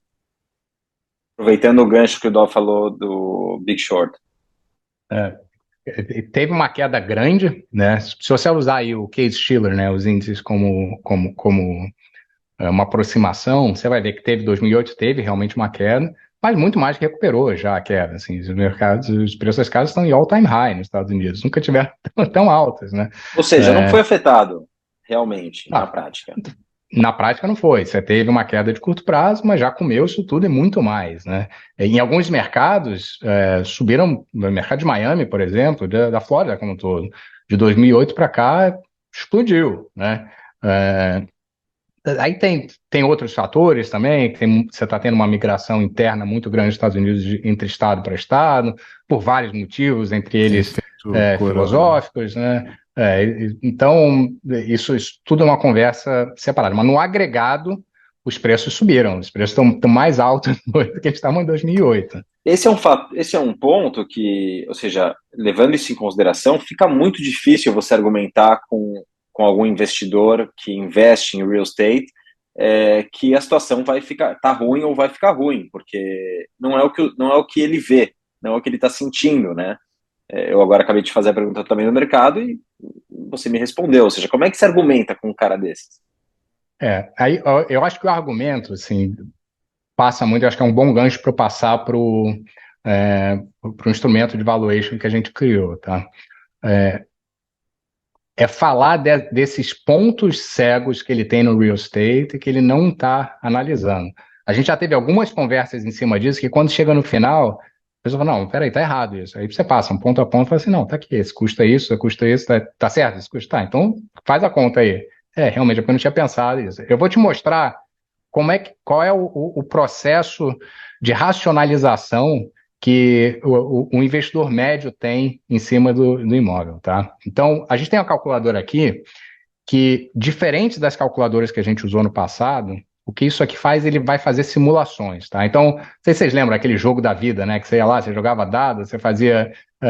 tinha várias coisas que aconteciam. Isso aqui é um jogo da vida de imóveis, tá? Então, jogam assim, várias variáveis, eu falo assim, ó, vamos supor que tua casa aqui custa $500 mil, tá? Que você vai botar, de novo, no mercado americano, você vai botar 20% de down payment nessa casa.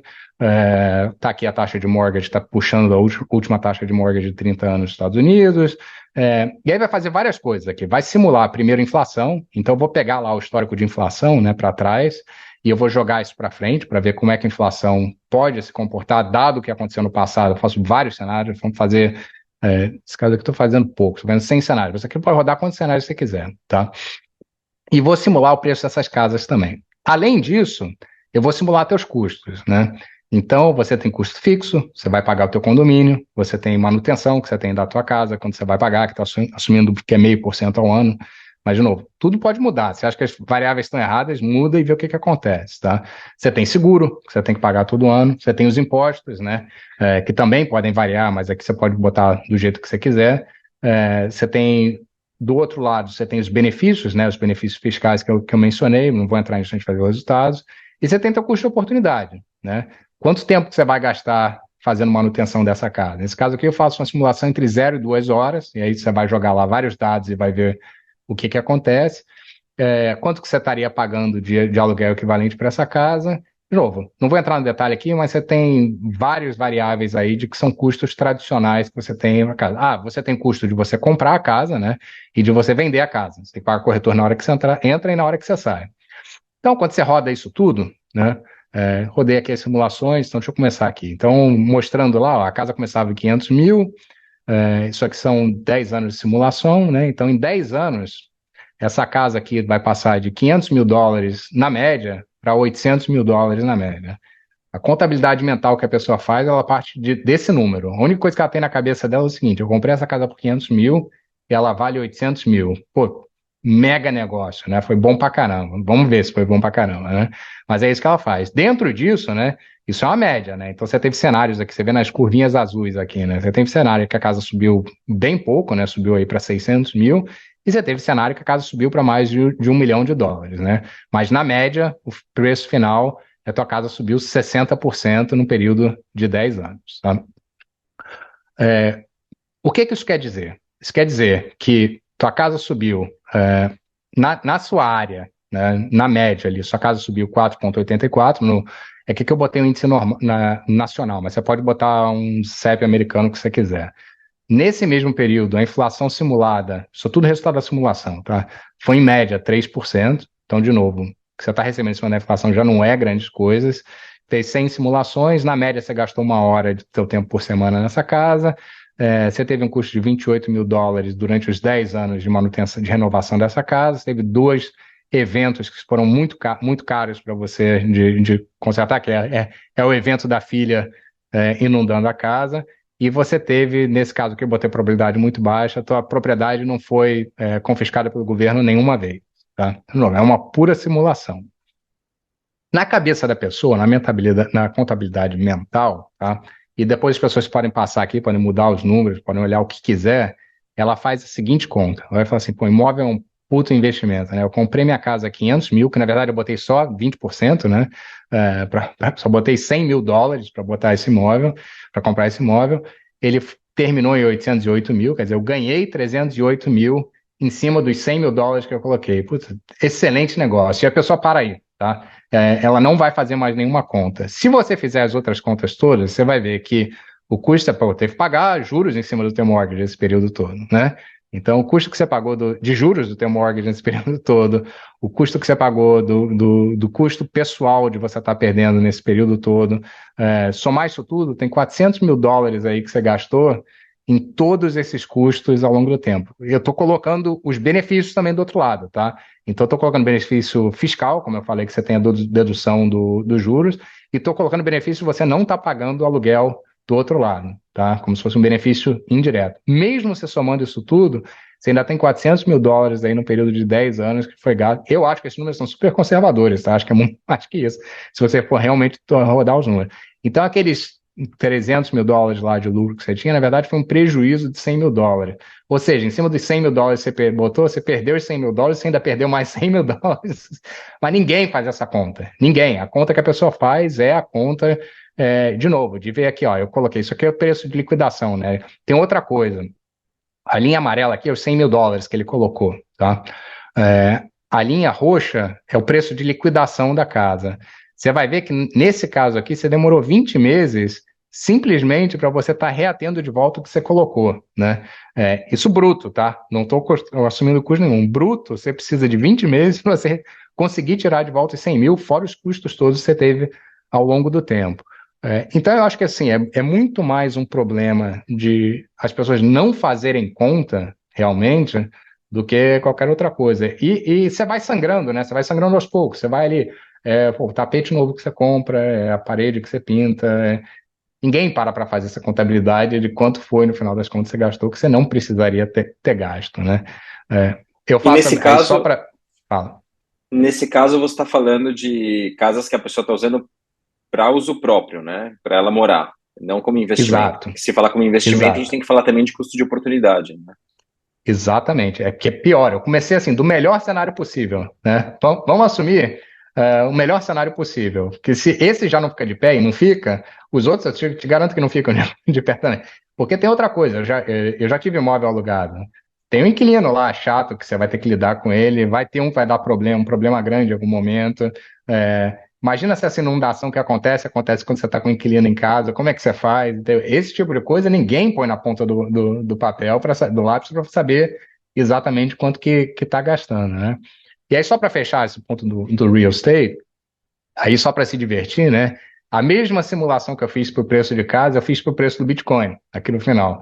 E, na verdade, eu fui até conservador. Eu peguei os retornos do Bitcoin passados, eu dividi pela metade, tá? Supondo que o futuro vai ser muito pior do que o passado foi. Se eu fizer essa mesma simulação, Bitcoin começando nos 30 mil dólares de hoje, ele em 10 anos estaria em 677 mil dólares. Aqueles 100 mil dólares que você colocou para comprar a casa, só aqueles 100 mil dólares, valeriam 2 milhões e 200. Então, em vez de você, já que a gente vai fazer contabilidade mental só de ponta a ponta, em vez de você perder os 100 mil dólares e mais os 100 mil dólares, você estaria com 2 milhões e 200 na conta se você colocasse no ativo. Esquece que é Bitcoin, pode ser qualquer outro ativo que, na verdade, performa sem ter todos esses custos na cabeça. Ô, Rafa, eu Sem acho que alavancagem. no fim não faz muita diferença o que eu vou perguntar, mas não está faltando aí nessa conta o quanto ele está deixando de pagar de aluguel? Tá incluso, tá? Está incluído. Tá incluso. Então, se você olhar aqui nesse gráfico, essa última linha verde aqui, então ele deixaria de pagar 240 mil de aluguel nesse caso, tá? Então ajuda ele nesse lado. Você vê que isso aqui bate mais ou menos com o custo pessoal dele aí, nesse caso, de estar gastando tempo para fazer manutenção da casa, né? Mas tá incluso, sim. Está incluso também o benefício fiscal que ele tem, que nesse caso é nesse período todo de 64 mil dólares. Tá? Eu acho que assim, engraçado, né? Que aí o cara fala, não, mas eu não faço manutenção, né? Não tenho esse custo. Mas aí você pensa, ok, você não tem manutenção, você vai estar lá embaixo. Na hora da venda, você não vai vender 800, você vai vender 600, porque o cara vai ver todas as falhas, ver todos os problemas, vai ver que tá né, deteriorado, caramba, e vai te pagar menos. Então, né, no fim, isso... Você acha, esse valor é muito alto aí, 200 mil, eu não 200, só para mim, né? Como assim? Só do meu trabalho? Não é só o trabalho, né? Ou isso é só... Também está incluindo custos. Bom, é todo custo, né? Custo... Não é o custo, né? Tem aí uma outra coisa que são os custos, né? De manutenção. Tá aqui, tá tudo incluso. Tá tudo incluso. Você põe custo de entendi. manutenção. Isso aí é só pelo tempo do cara. Mas é verdade. É muito tempo. É dedicação. É o tempo inteiro. E gasta que no tempo. caso do aluguel, né? Você realmente liga para o seu, né? O dono da casa. Ó, tá com esse problema aqui. Tá bom, vai ter um pouco de tempo também que você tem que acompanhar, né? O caramba. Mas é talvez bastante menor, né? Mas eu acho que o ponto é o seguinte. Roda os números aqui. Pode ser bem conservador. Apaga esse número do custo pessoal, apaga metade do... Você vai ver que assim, o break-even, ele não é nem perto, né? Não é que a gente está falando assim, não, pô, mas muda essa premissa. Não, é muito longe. Porque só pelo custo que você pensar de seguro que você tem que ter da casa, de corretagem que você tem que pagar na entrada e na saída, né? Só se você botar esses custos, você já está no zero Imposto, a né? zero praticamente, né? Uhum. Então o resto todo é só cereja no bolo. Bom, antes do Bitcoin existir, seria mais difícil prever um cenário apocalíptico para o mercado imobiliário. Mas depois do descobrimento do Bitcoin e do jeito que você está colocando aí, o cenário é apocalíptico. Literalmente a casa vai cair, né? É, Assim, sempre vai ter demanda para casa, né? exato. Mas os preços não vai longe. Olha no Brasil, olha os últimos 20 anos de mercado imobiliário no Brasil. Não é grande coisa, não, tá? Não é grande coisa. Os preços, não é que os preços subiram assim absurdamente. Eu acho que, sim, vou arriscar falar que não bateu a inflação, tá? Não bateu o dólar. Com certeza não bateu o dólar nesse período de tempo. Então, eu acho que isso já está acontecendo. E essa demonetização do mercado de real estate, ela já vem acontecendo. A gente vê, assim, eu vejo no dia a dia. Quantos clientes da Swan que me falam, não, pô, eu tinha essa propriedade aqui na região XYZ, vendi, porque por esses motivos que eu falei aí, dor de cabeça, pô, tinha um inquilino lá que era chato, ou não estava conseguindo alugar, ou tinha um Airbnb que, pô, isso não é uma dor de cabeça desgraçada, era bom no início, agora já não é tão bom. A gente ouve essas histórias todo dia. Então, isso está acontecendo, só que é pontual, né? Não é ainda, não tem uma tendência ainda. E é lógico, a gente vê o final do filtro, né? Eu só vejo o cara que já passou por esse filtro todo e vai chegar no final, mas está acontecendo. E eu acho que isso só acelera, né? Eu não consigo ver um cenário para o mercado de imóveis em 10, 20 anos que seja muito positivo, porque a demografia não vai ajudar, né? Você já vai estar nadando contra uma corrente gigantesca. E preços que já subiram bastante, né? Para o seu ponto, de 2008, os preços subiram de novo. Então, os preços estão esticados, né? Então, eu acho que é um cenário bem, bem sombrio. E ele Não, piora quando você desculpe, considera. e no comercial, pior ainda, porque com o trabalho remoto e tal, houve uma queda brutal. Sim. O comercial é um outro problema, né? Eu acho que o comercial é um problema até maior, né? Eu escrevi brevemente lá no Research. Mas Os os estímulos. imóveis comerciais nos Estados Unidos estão sofrendo absurdamente. A gente vê cidades como Nova York que estão rodando a 50, 60% de ocupação pré-pandemia, né? Não voltou, por mais que os bancos estejam praticamente implorando para as pessoas e mandando gente embora, né, para voltar. As pessoas não estão voltando ao escritório, porque agora todo mundo. Primeiro, tem gente que mudou de estilo de vida, que se mudou para outros estados, que não vai voltar para o escritório. E tem gente que não quer mudar o estilo de vida. Tem um amigo meu, o cara mora. Isso acontecia muito, né? É uma aberração. O cara em Nova York, ele vai morar a 2 horas da casa. Acontece assim, a Do rodo. trabalho, 2 horas de trabalho. 2 horas de trabalho. Aí ele vai pegar um trem todo dia em metrô, né? Para chegar no trabalho todo dia, 2 horas para ir, 2 horas para voltar. Cara, você dá o gostinho para esse cara de que ele pode ficar em casa 2 vezes na semana, ele vai querer outra vida, tá? Ele vai querer trabalhar só de casa. Com razão. Porque 2 horas, que seja 1 hora, que 1 hora tem em qualquer lugar. Você não consegue, trabalhando em Nova York, a não ser que você more em Nova York, você não consegue ter um translado que seja menos de 45 minutos, tá? Se você morar no Brooklyn, você já vai ter 45 minutos, dependendo onde você trabalha dentro de Nova York, né? Então, essa pessoa não quer voltar para o escritório, ela já viu que aquele negócio, e não faz sentido, tá? Não faz sentido você ficar trancado dentro, você vai se locomover para fazer um monte de reunião todo dia, faz uma vez na semana e resolve o problema, faz 2 vezes e resolve o problema. Mas para o dia a dia, não faz sentido, eu acho, e isso a Swan, acho que é uma prova viva disso. A gente não tem headquarters, a empresa é toda virtual. A gente tem gente que trabalha na Romênia, tem gente que trabalha na Inglaterra, tem gente que trabalha na Austrália, tem gente que trabalha nos Estados Unidos, tem gente que trabalha no Brasil, tem no mundo inteiro. É um modelo que não funcionaria, ou que a gente não pensaria que ele funcionaria há 3, 4 anos atrás. Entendeu? E funciona, tá aí, super bem. E a gente não tem vontade nenhuma de ter um headquarters. Tá? Não, e repare, não é que seja um modelo que deixe de existir, mas só o fato de haver uma passagem em híbrido e alguns a remoto vai dar uma diminuição tão grande que é irrecuperável. E eu acho que não é só no comercial, porque o comercial leva por arrasto todas essas mudanças, o residencial das cidades, porque é normal, à medida que as pessoas ganham mais mobilidade e não têm que ir todo o dia para o escritório na cidade, é normal que haja uma certa descentralização, ou seja, das pessoas irem da cidade para o subúrbio e talvez até do subúrbio para áreas rurais, né? Tudo isso vai ter um impacto enorme no real estate. Então, é a bomba demográfica, é uma mudança de cultura de menos compra e, por fim, ainda tem estas mudanças já vá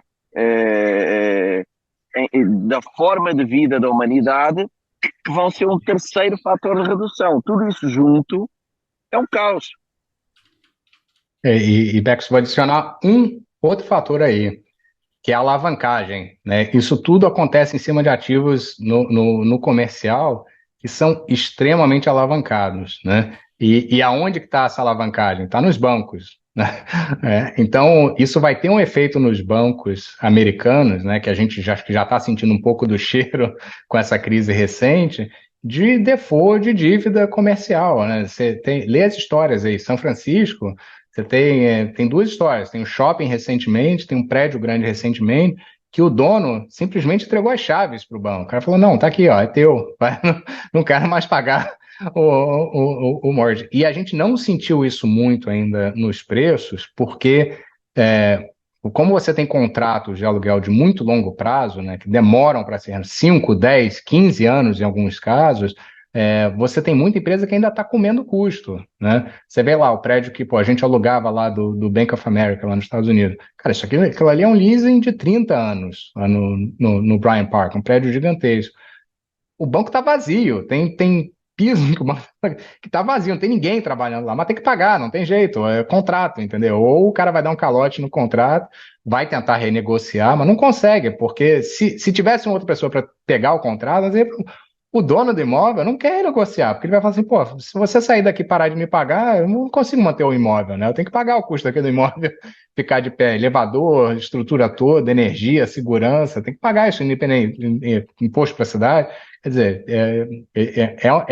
bem assustador o que pode realmente vir por aí, mas por outro lado, assim, um pouquinho do que a gente falou, o mercado de real estate, ele é aquela cobra de não sei quantas cabeças, né? Você vai cortando, acha, pô, agora morreu. Não morre. Nasce de novo. Aí vem o governo, dá mais um incentivo, mas só tá jogando problema para frente, no final das contas, né? Rafa, muito bom, cara. Qual que é o próximo que você vai dissecar dessa lista aí? Putz, cara, eu tô fazendo um outro agora que não é da lista, mas eu vou dar um spoilerzinho assim, que eu acho que é até legal pro Brasil. Deixa eu ver se eu tenho ele aberto aqui. Tem. Eu tô olhando uma parte, assim, tem duas coisas que eu quero fazer agora, tá? Que vai sair um pouquinho da lista. Uma, eu quero fazer uma medida de inflação que seja melhor e mais próxima da realidade. Isso é outra coisa que, assim, eu deveria ter mencionado, eu não falei. Quando a gente fala de inflação, a gente vai falar de PCA, vai falar de CPI nos Estados Unidos, vai falar de indicadores, são indicadores feitos pelo governo, totalmente manipulados. Tem assim, isso é uma discussão de uma hora que a gente pode ter só em cima de por que os indicadores de inflação eles não são os melhores indicadores possíveis, tá? Então, quando a gente falou lá, não bateu nem a inflação Inflação Inflação fictícia. inventada. A inflação inventada. A inflação bem para baixo. Exatamente. Eu te falo que hoje a minha inflação que eu sinto, ela é muito maior, e acredito que seja de vocês, né? Ela é muito maior do que a inflação oficial, tá? No dia a dia, em viagem, em qualquer coisa que você vai fazer, o custo que eu tenho hoje, ele se não estou exagerando, em alguns casos, 5, 10 vezes maior do que ele era antes da pandemia, tá? Em algumas coisas que a gente tá fazendo. Então, essa inflação, esse número que você vê aí, não é um número real. Então, uma coisa que eu estou montando é um índice de inflação que eles talvez seja um pouco melhor e mais próximo à realidade. Aí, sim, tem toda um pouco de arte, um pouco de ciência para chegar num número aí. Dentro disso, assim, eu entrei aqui um pouquinho no detalhe, tá? Uma coisa que eu fiz, assim, muito mais para diversão do que para qualquer outra coisa. Eu peguei tem um índice daquela revista Economist que chama o índice do Big Mac, né? Então, uma ideia para você poder comparar o poder de compra de um Big Mac em diferentes países do mundo. Então, a gente tem 60 países que eles usam lá no índice do Big Mac, eles pegam o preço em moeda local de cada um desses países e converte para dólar para ver aonde que o Big Mac tá caro, aonde que o Big Mac tá mais barato, tá? Assim, é uma medida bem burra, bem simples, mas eu acho que ela é legal para a gente ter uma ideia assim, do que pode acontecer, tá? E eu fiquei surpreso, eu montei isso ontem, tá? Ainda tem bug nisso aqui, ainda não vou liberar, mas só para vocês verem, eu queria mostrar um negócio legal aqui. Então aqui você tem, no último dado, né? Você vê que hoje o Big Mac mais barato, deixa eu botar no gráfico aqui, fica mais fácil da gente ver. Então, os Big Macs mais baratos, eles estão no Egito, estão com 100 mil sats hoje, né? Então, eu fiz com base de Satoshi, né? No meu mundo, a gente já está hiper bitcoinizado. Então, 100 mil Satoshi, você compra quase 20 hambúrgueres no Egito. Na Turquia, você compra quase 15 hambúrgueres, né? Então, você tem a lista aqui dos países com os hambúrgueres mais baratos do mundo. E aqui embaixo, você tem os hambúrgueres mais caros do mundo. É, o mais caro é na Suíça, né? Que com os mesmos 100 mil satoshis, você compra quase 20 lá no Egito, você vai comprar 4 hambúrgueres na Suíça, tá? E o Brasil está aqui na lista dos top 10. O hambúrguer no Brasil hoje, você com 100 mil satoshis, você compra 6 hambúrgueres. Está próximo aí de países que a gente sabe que tem moedas supervalorizadas, então eu deixo aí para cada um pensar se o real está supervalorizado ou subvalorizado onde a gente está, tá? Tem motivo para isso, eu acho que a gente tem visto um fluxo cambial muito grande no Brasil, mas eu argumentaria que está caro hoje, que essa é uma oportunidade, acho que para quem está sentado aí no real, fazer essa conversão para Satoshi, porque você está comprando na melhor, da pior das hipóteses, está comprando Satoshi barato, tá? Então, esse é o próximo que deve estar saindo aí nos próximos dias. E aí é que você pode olhar o histórico, né? Você pode ir passando para trás e ver o que acontece ao longo do tempo, né? E ver outra coisa que cada vez seus satoshis conseguem comprar, obviamente, mais hambúrgueres, né? Ao longo do tempo, estou passando para trás aqui, você vê que lá atrás, 2015, 100 mil satoshis não compravam nem um quarto de hambúrguer no melhor país do mundo, né? Agora você está comprando algumas dezenas de hambúrgueres, dependendo de onde você está no mundo. Mas, enfim. De novo, a gente montou isso aqui muito mais para diversão do que para qualquer outra coisa, mas eu acho que tem algum valor também. Interessante o baile dos países lá, né, também. Que vão mudando aí o custo do hambúrguer. Não, ia só fazer um comentário. Eu vi no outro dia uma indicação de que, por exemplo, se você é um cara que gasta, quer dizer, investe tudo na Bolsa de Valores, um bom índice de inflação é o índice da Bolsa. Se você comparar o índice da Bolsa americana com a rentabilidade do real estate nos últimos 10, 20 anos, aí é muito pior do que o Consumer Index. Exato. Muito pior, né? É uma medida, óbvio que é uma medida bastante única, né? Mas é também uma forma de ver como é que foi evoluindo, né? Ou a própria evolução da massa monetária, enfim. O menor de todos os possíveis índices é o índice do consumidor, né? O CPI, né? Que é o Se mais você não está baixo de batendo todos. nem isso, né? Um você já está mal. É um desastre, exatamente. Quando você estava falando da parte só da casa, há uma coisa que não ficou totalmente clara para mim.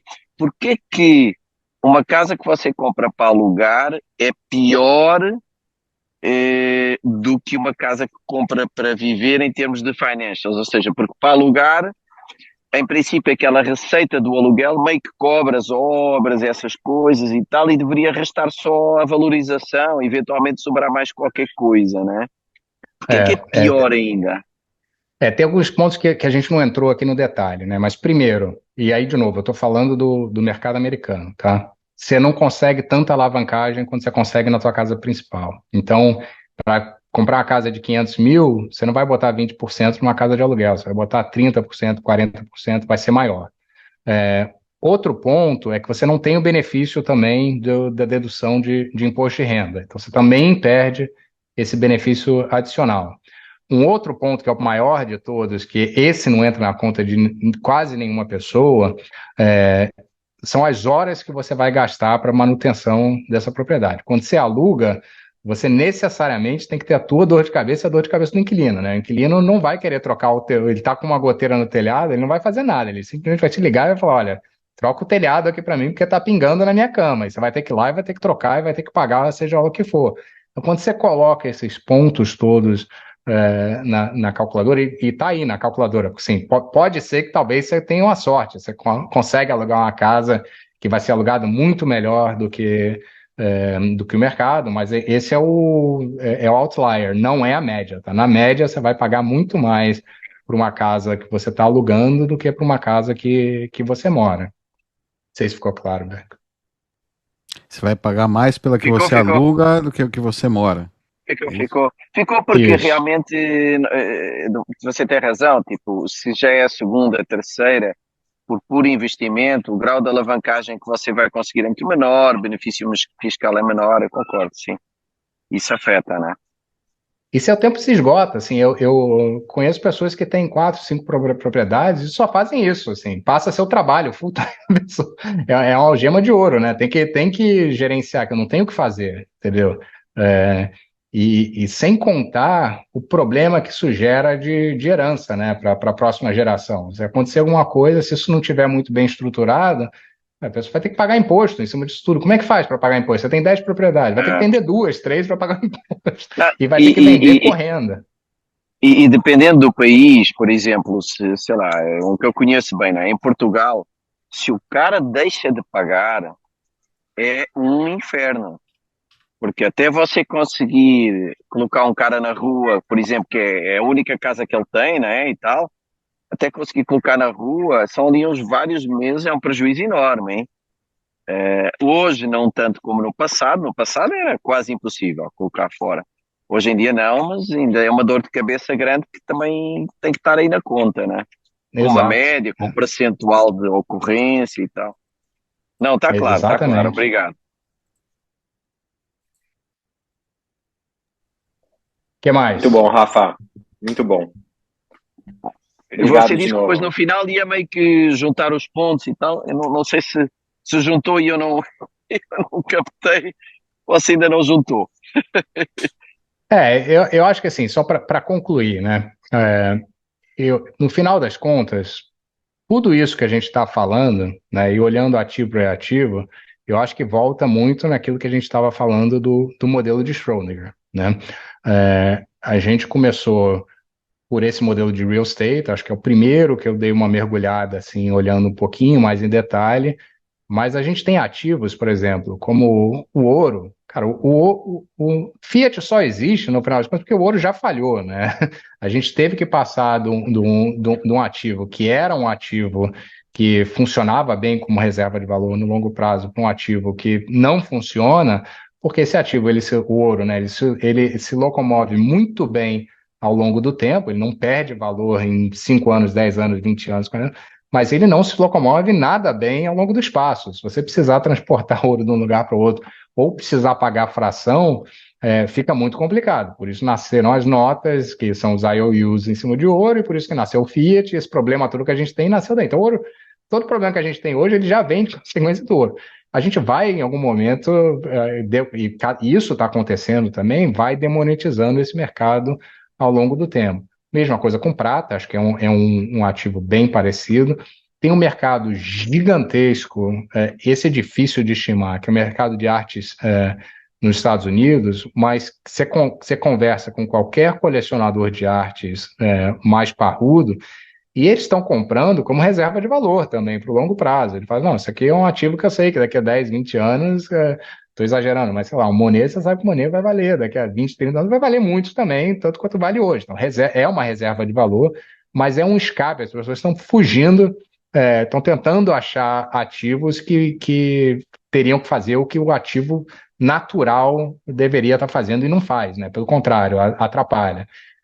E aí tem 3 mercados que esse, assim, só para fechar, é o próximo mercado que a gente vai explorar aqui dentro, e eu acho que eu vou fazer eles 3 juntos, porque eles são muito correlacionados, são mercados enormes, é o mercado de ações, o mercado de bonds e o mercado de cash, né, de money market, dinheiro de curto prazo que está parado em contas no mundo inteiro. De novo, o mercado de ações, eu acho que muita gente, o fenômeno que a gente vê de ações subindo nos Estados Unidos da maneira que sobem, é porque você tem uma demanda constante como poupança. As pessoas colocam dinheiro como poupança. Assim, o portfólio tradicional do americano ele é o que ele chama de 60-40, né? Ele coloca 60% em ação, 40% em título. Então é uma demanda grande, constante. Da mesma maneira que a gente tem pessoal stacking sets, né? Ao longo do tempo você tem os boomers Stacking e gerações stocks. stacking stocks, né? Compram ação todo mês, assim, se você tem um plano de aposentadoria nos Estados Unidos, quase que automático. Aliás, é automático. Você fala assim, ó, eu quero poupar, o plano é privado, né? Você vai falar, ó, eu quero poupar, sei lá, R$ 500 todo mês, e eu quero alocar dessa maneira. Então, todo mês ele vai tirar aquele valor do teu paycheck, né?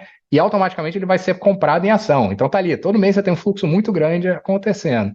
E você vê isso, você vê que tem alguma coisa diferente aqui, não vai muito longe. Compara o mercado de ação nos Estados Unidos com qualquer mercado de ação global. E você vai ver que a performance do S&P, ela é totalmente diferenciada de qualquer mercado. Pode olhar o mercado da Alemanha, pode olhar o mercado da Europa como um todo, o mercado de ação, o Brasil nem fala, né? Você olha Bovespa e Bovespa apanha do S&P em praticamente qualquer período que você olhar. Por quê? Porque o S&P você tem essa demanda quase que cativa de ativos como que estão procurando ações, não porque a empresa é boa, não porque a empresa é qualificada. Grande parte dos ativos nem estão indo para uma empresa e para outra, né? Estão indo para o índice, para o S&P. Uma outra aberração que você vê, que assim, fundamentalmente não faz sentido nenhum, são as ações, independente do setor, terem uma correlação extremamente grande entre elas, né? Então, se você isolar lá as 10 melhores ações do S&P, pega as outras 490, né? Elas são independentes, se está no setor de petróleo, se está no setor de energia como um todo, se está em healthcare, independente do setor, elas têm uma correlação muito grande. Por quê? Porque estão na bolsa. Afinal de contas, o preço ali também, como a gente falou no início, né? O preço é feito na margem da mesma maneira, e quem está determinando o preço na margem é o poupador, é o cara que está fugindo do Fiat para estoques como uma alternativa de reserva de valor. E isso tudo, a partir do momento e não vai acontecer do dia para a noite, né? A gente parece até um pouco assim, utópico quando a gente fala da hiperbitcoinização, né? Mas não é um evento que vai acontecer do dia para a noite, isso vai ser gradual, vai ser bem gradativo. E a boa notícia é que quanto mais ele acontece, mais probabilidade ele tem de realmente acontecer, né? E ele está acontecendo sem parar. Eu não conheço quase ninguém que, sim, passou para o outro lado, que viu que isso é um ativo muito bom, que viu que isso realmente é um ativo de reserva de valor, que voltou atrás. Não existe o bitcoinheiro que voltou atrás, tá? Talvez vocês conheçam, eu não conheço. Então, eu acho que isso é um caminho sem volta. Ele, de vez em quando, ele é devagar, no bear market ele é bem devagar, né? Porque o preço não está subindo tanto, e às vezes ele acelera loucamente, nos períodos como acho que a gente está para ver agora, quando o preço começa a acelerar, tem um efeito retroativo muito grande, e eu acho que esse caminho é sem volta. Eu acho que assim, tem um botãozinho aqui que a gente quer o botão de hiperbitcoinização, né? Que mostra qual é o preço do Bitcoin se ele capturar quase todos esses mercados, né? Então, por esse botão de hiperbitcoinização, hoje, né? Eu não estou falando que isso vai acontecer, cada um desses aqui acontece num período de tempo, tá? Então, aqui ações, eu estou achando que vai acontecer em 15 anos, então tem um desconto para o tempo, mas se você acha que o cenário de hiperbitcoinização vai acontecer efetivamente no futuro, hoje o Bitcoin deveria valer quase 6 milhões de dólares, né, se esse já é o cenário que está na tua cabeça. Para essas pessoas todas que eu falei, que acho que já passaram para o outro lado, elas não têm esse número na cabeça, mas o que elas pensam é que esse evento vai acontecer. Elas não sabem se o número é 1, se o número é 6, se o número é 10, se o número é 20, mas é isso que eles têm na cabeça. Eu ia só acrescentar uma coisa, que todas essas análises aqui no Brasil ainda são piores, ou seja, eu vi dois estudos recentes. Um era quanto ao imobiliário, a rentabilidade média dos últimos anos ela era inferior a CDI. Portanto, em real, você pegar o dinheiro, pôr em algo considerado risco próximo de zero, não fazer nada, não ter trabalho nenhum, estava rendendo mais do que todo o esforço e trabalho de comprar o imóvel, arrendar e depois vender no fim. Talvez ainda pior que isso, a Bolsa, né? A B3, tinha um prémio de risco face ao CDI, enquanto que a Bolsa Americana historicamente rende, sei lá, 4% acima do Tesouro Americano, portanto você tem um ganho histórico de correr um risco maior, aqui no Brasil era tipo, não chegava a 1%. Imagine, Sim. tinha 10 anos de bolsa para ganhar 1% acima de CDI, ou 0,9, ou lá quanto é que era. Então, e em real, não é? Porque depois também perdeu em relação ao dólar. Ou seja, todas essas situações aqui ainda são mais exacerbadas, não é? Mas Você estou me com lembrou, eu curiosidade quase, dessa análise que vocês vão fazer. Diga. então, eu quase me esqueci de mostrar isso daqui, né? Não deixar no final, mas o que você falou está corretíssimo. Eu acho que para o brasileiro médio que quer investir, o cara não quer mexer em Bitcoin, né? Primeiro, o pessoal me pergunta, mas o que é que eu compro? Isso, aquela... Compra Bitcoin. Ah, não, pô, não quero mexer nisso. Põe no Tesouro Direto, não enche meu saco, entendeu? Porque é um benchmark que é difícil de bater no Brasil. Eu acho que ali vai ser comido pela inflação, tá? No longo prazo, de qualquer maneira. Mas é a melhor chance que você tem.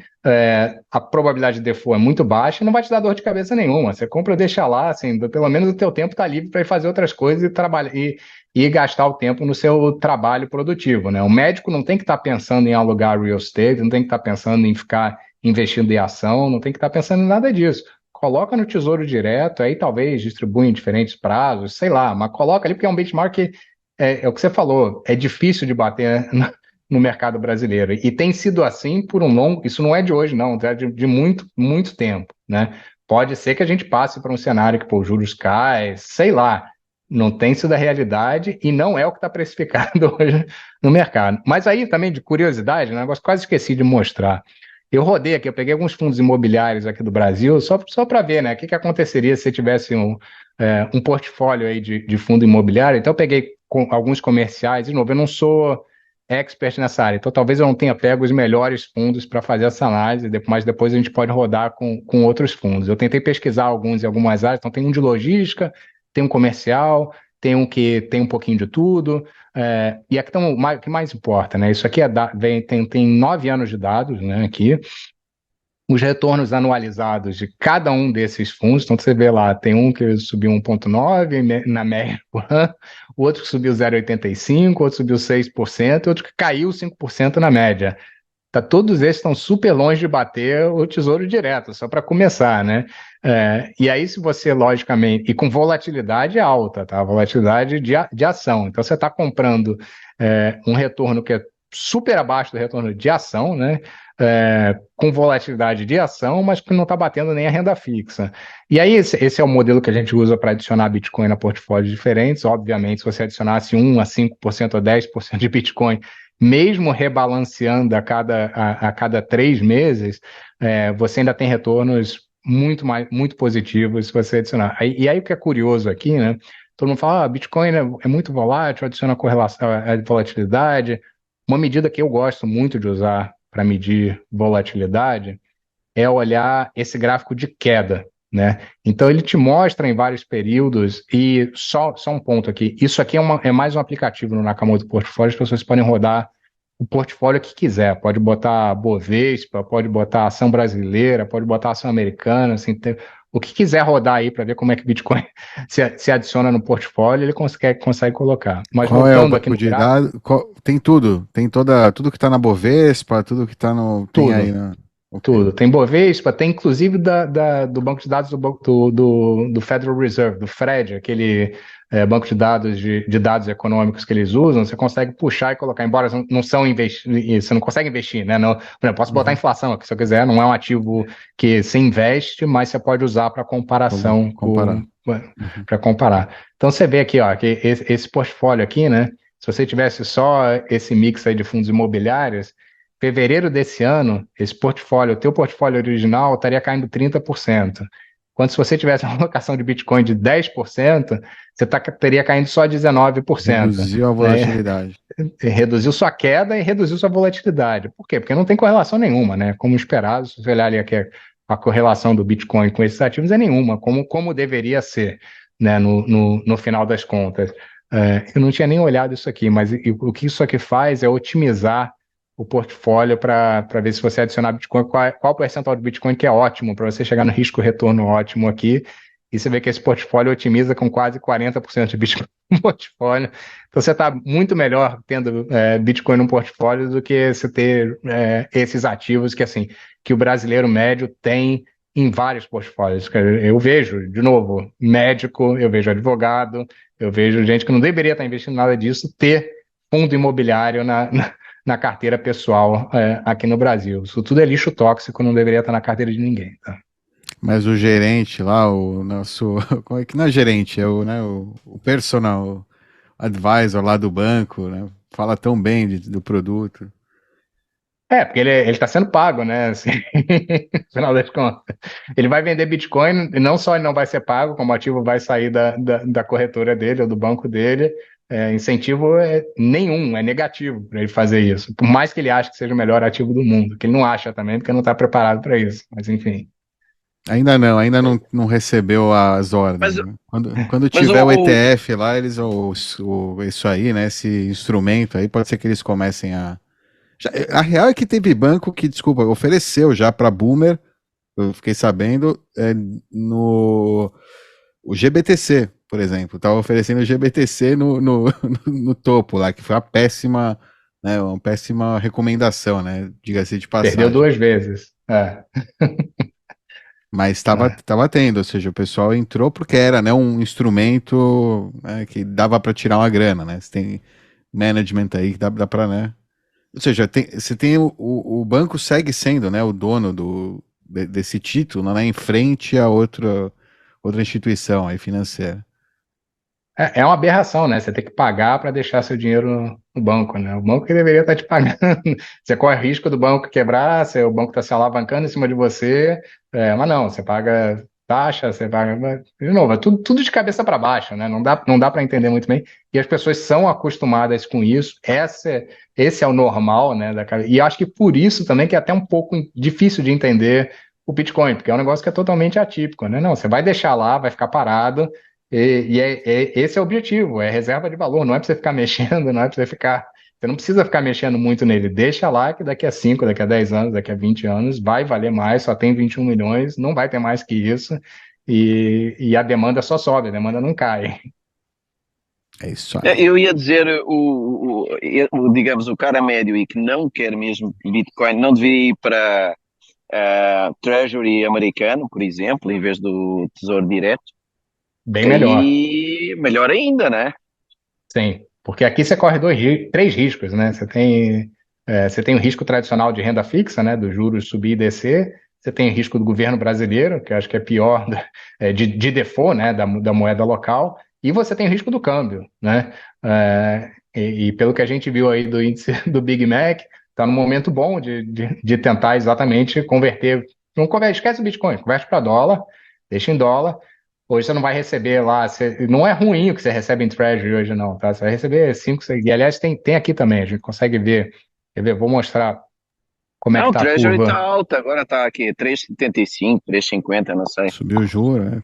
Pô, é em Então dólar, é em dólar. E então em hoje, né? dólar. Ó, Treasury de Hoje, um pô, mês, você ganha 5%, tá? Se você quiser travar por 10 anos, você ganha um pouquinho menos que 4%, 3,77. 5 anos, 3,99, tá? Não são taxas ruins em dólar, não, né, no final das contas, né?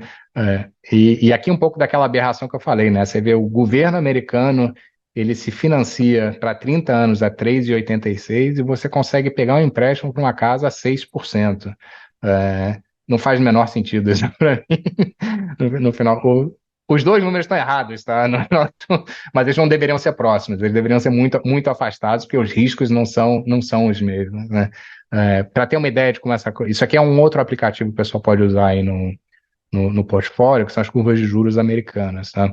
Isso aqui mostra a verdinha, a curva hoje, como é que ela está, então tá aqui os vários períodos em que você consegue travar, né? Comprar Treasury de um mês, de 2 anos e por aí vai. E como essa curva estava, deixa eu tirar as outras para diminuir o ruído aqui, mas essa curva estava 1 ano atrás. É curioso ver que as taxas de curto prazo, 1 ano atrás, a taxa de 1 ano estava em 1%, né, 1 ano atrás, a taxa de 3 meses, desculpa, e hoje ela está em 5%. Então ela subiu bastante, mas enquanto isso as taxas de longo prazo, a taxa de 30 anos veio de 3,3 para 3,8, quer dizer, não teve uma mudança nem perto de tão alta como você teve na parte da frente da curva. E o que preocupa também, assim, voltando um pouquinho no mercado de real estate, né, é que essa curva, no formato que ela está, que é uma curva que a gente fala que ela está invertida, né, as taxas de curto prazo mais altas que a de longo prazo, normalmente quando isso acontece, isso leva a uma... não é que leva, né, na verdade já é premonição de que você vai ter uma recessão na economia, tá?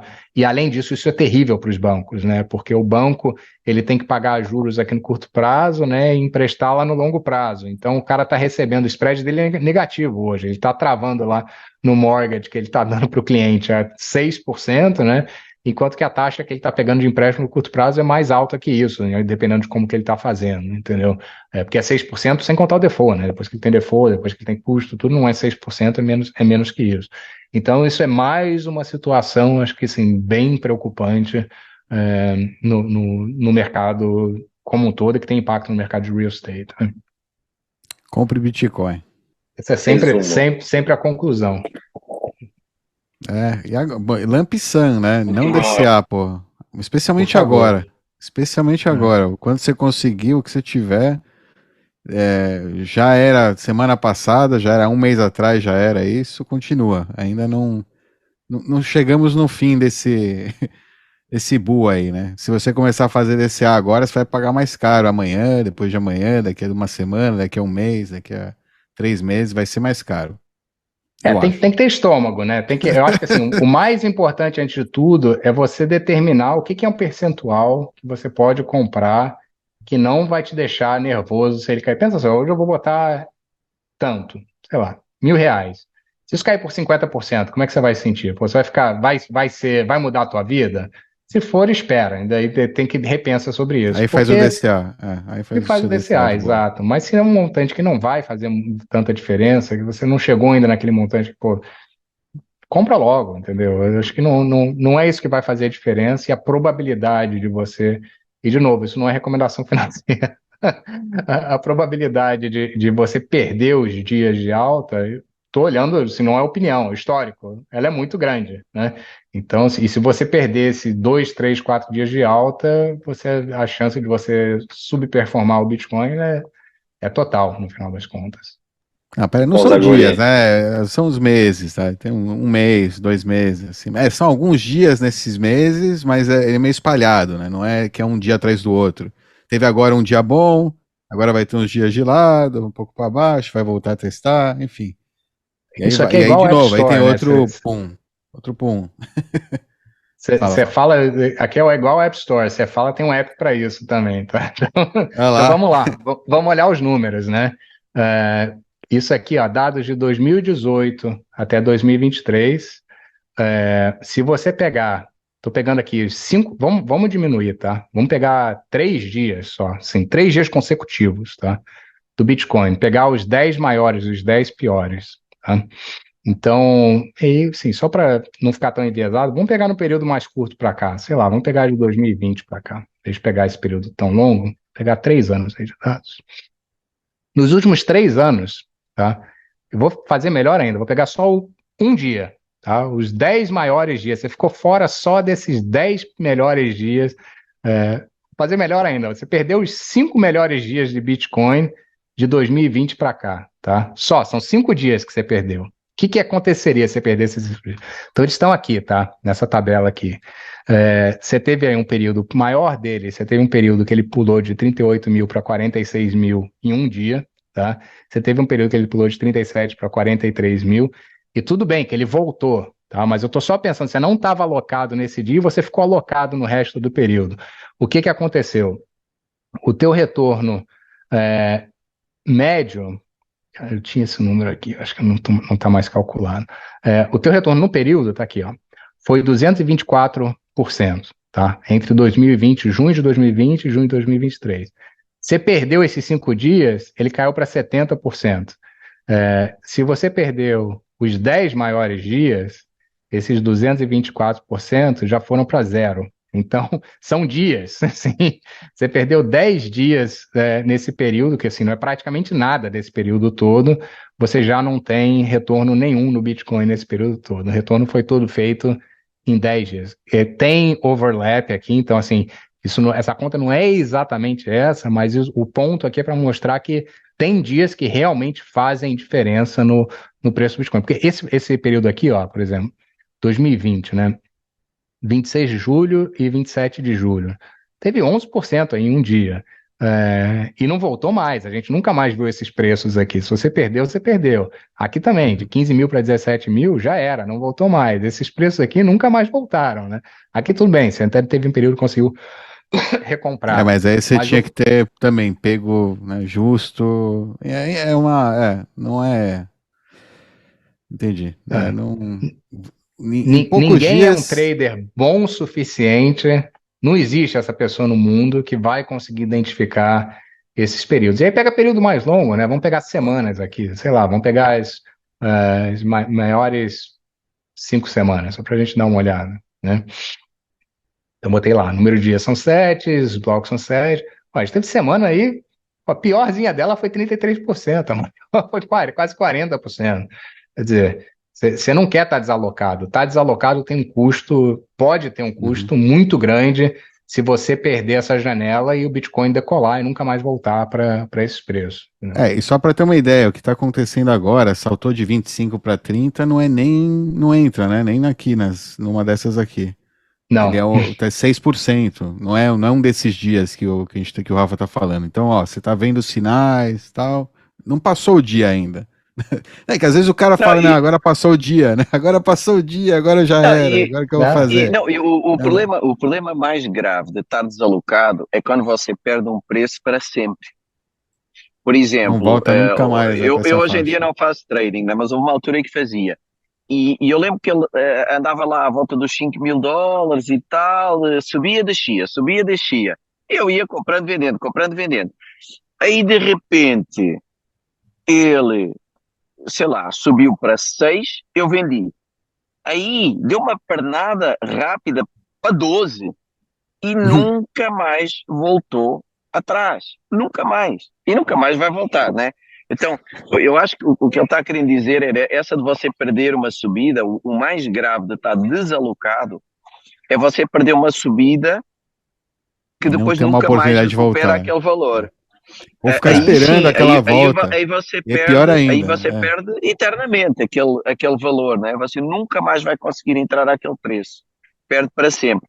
Então aí é complicado e ninguém sabe qual é o dia em que isso acontece. E quando acontece pode ser muito rápido, em grande amplitude, né? Eu acho que é um pouco essa a lição, ou seja, você não vai conseguir saber e é muito arriscado estar desalocado. Portanto, quanto mais cedo, melhor, seja o valor for.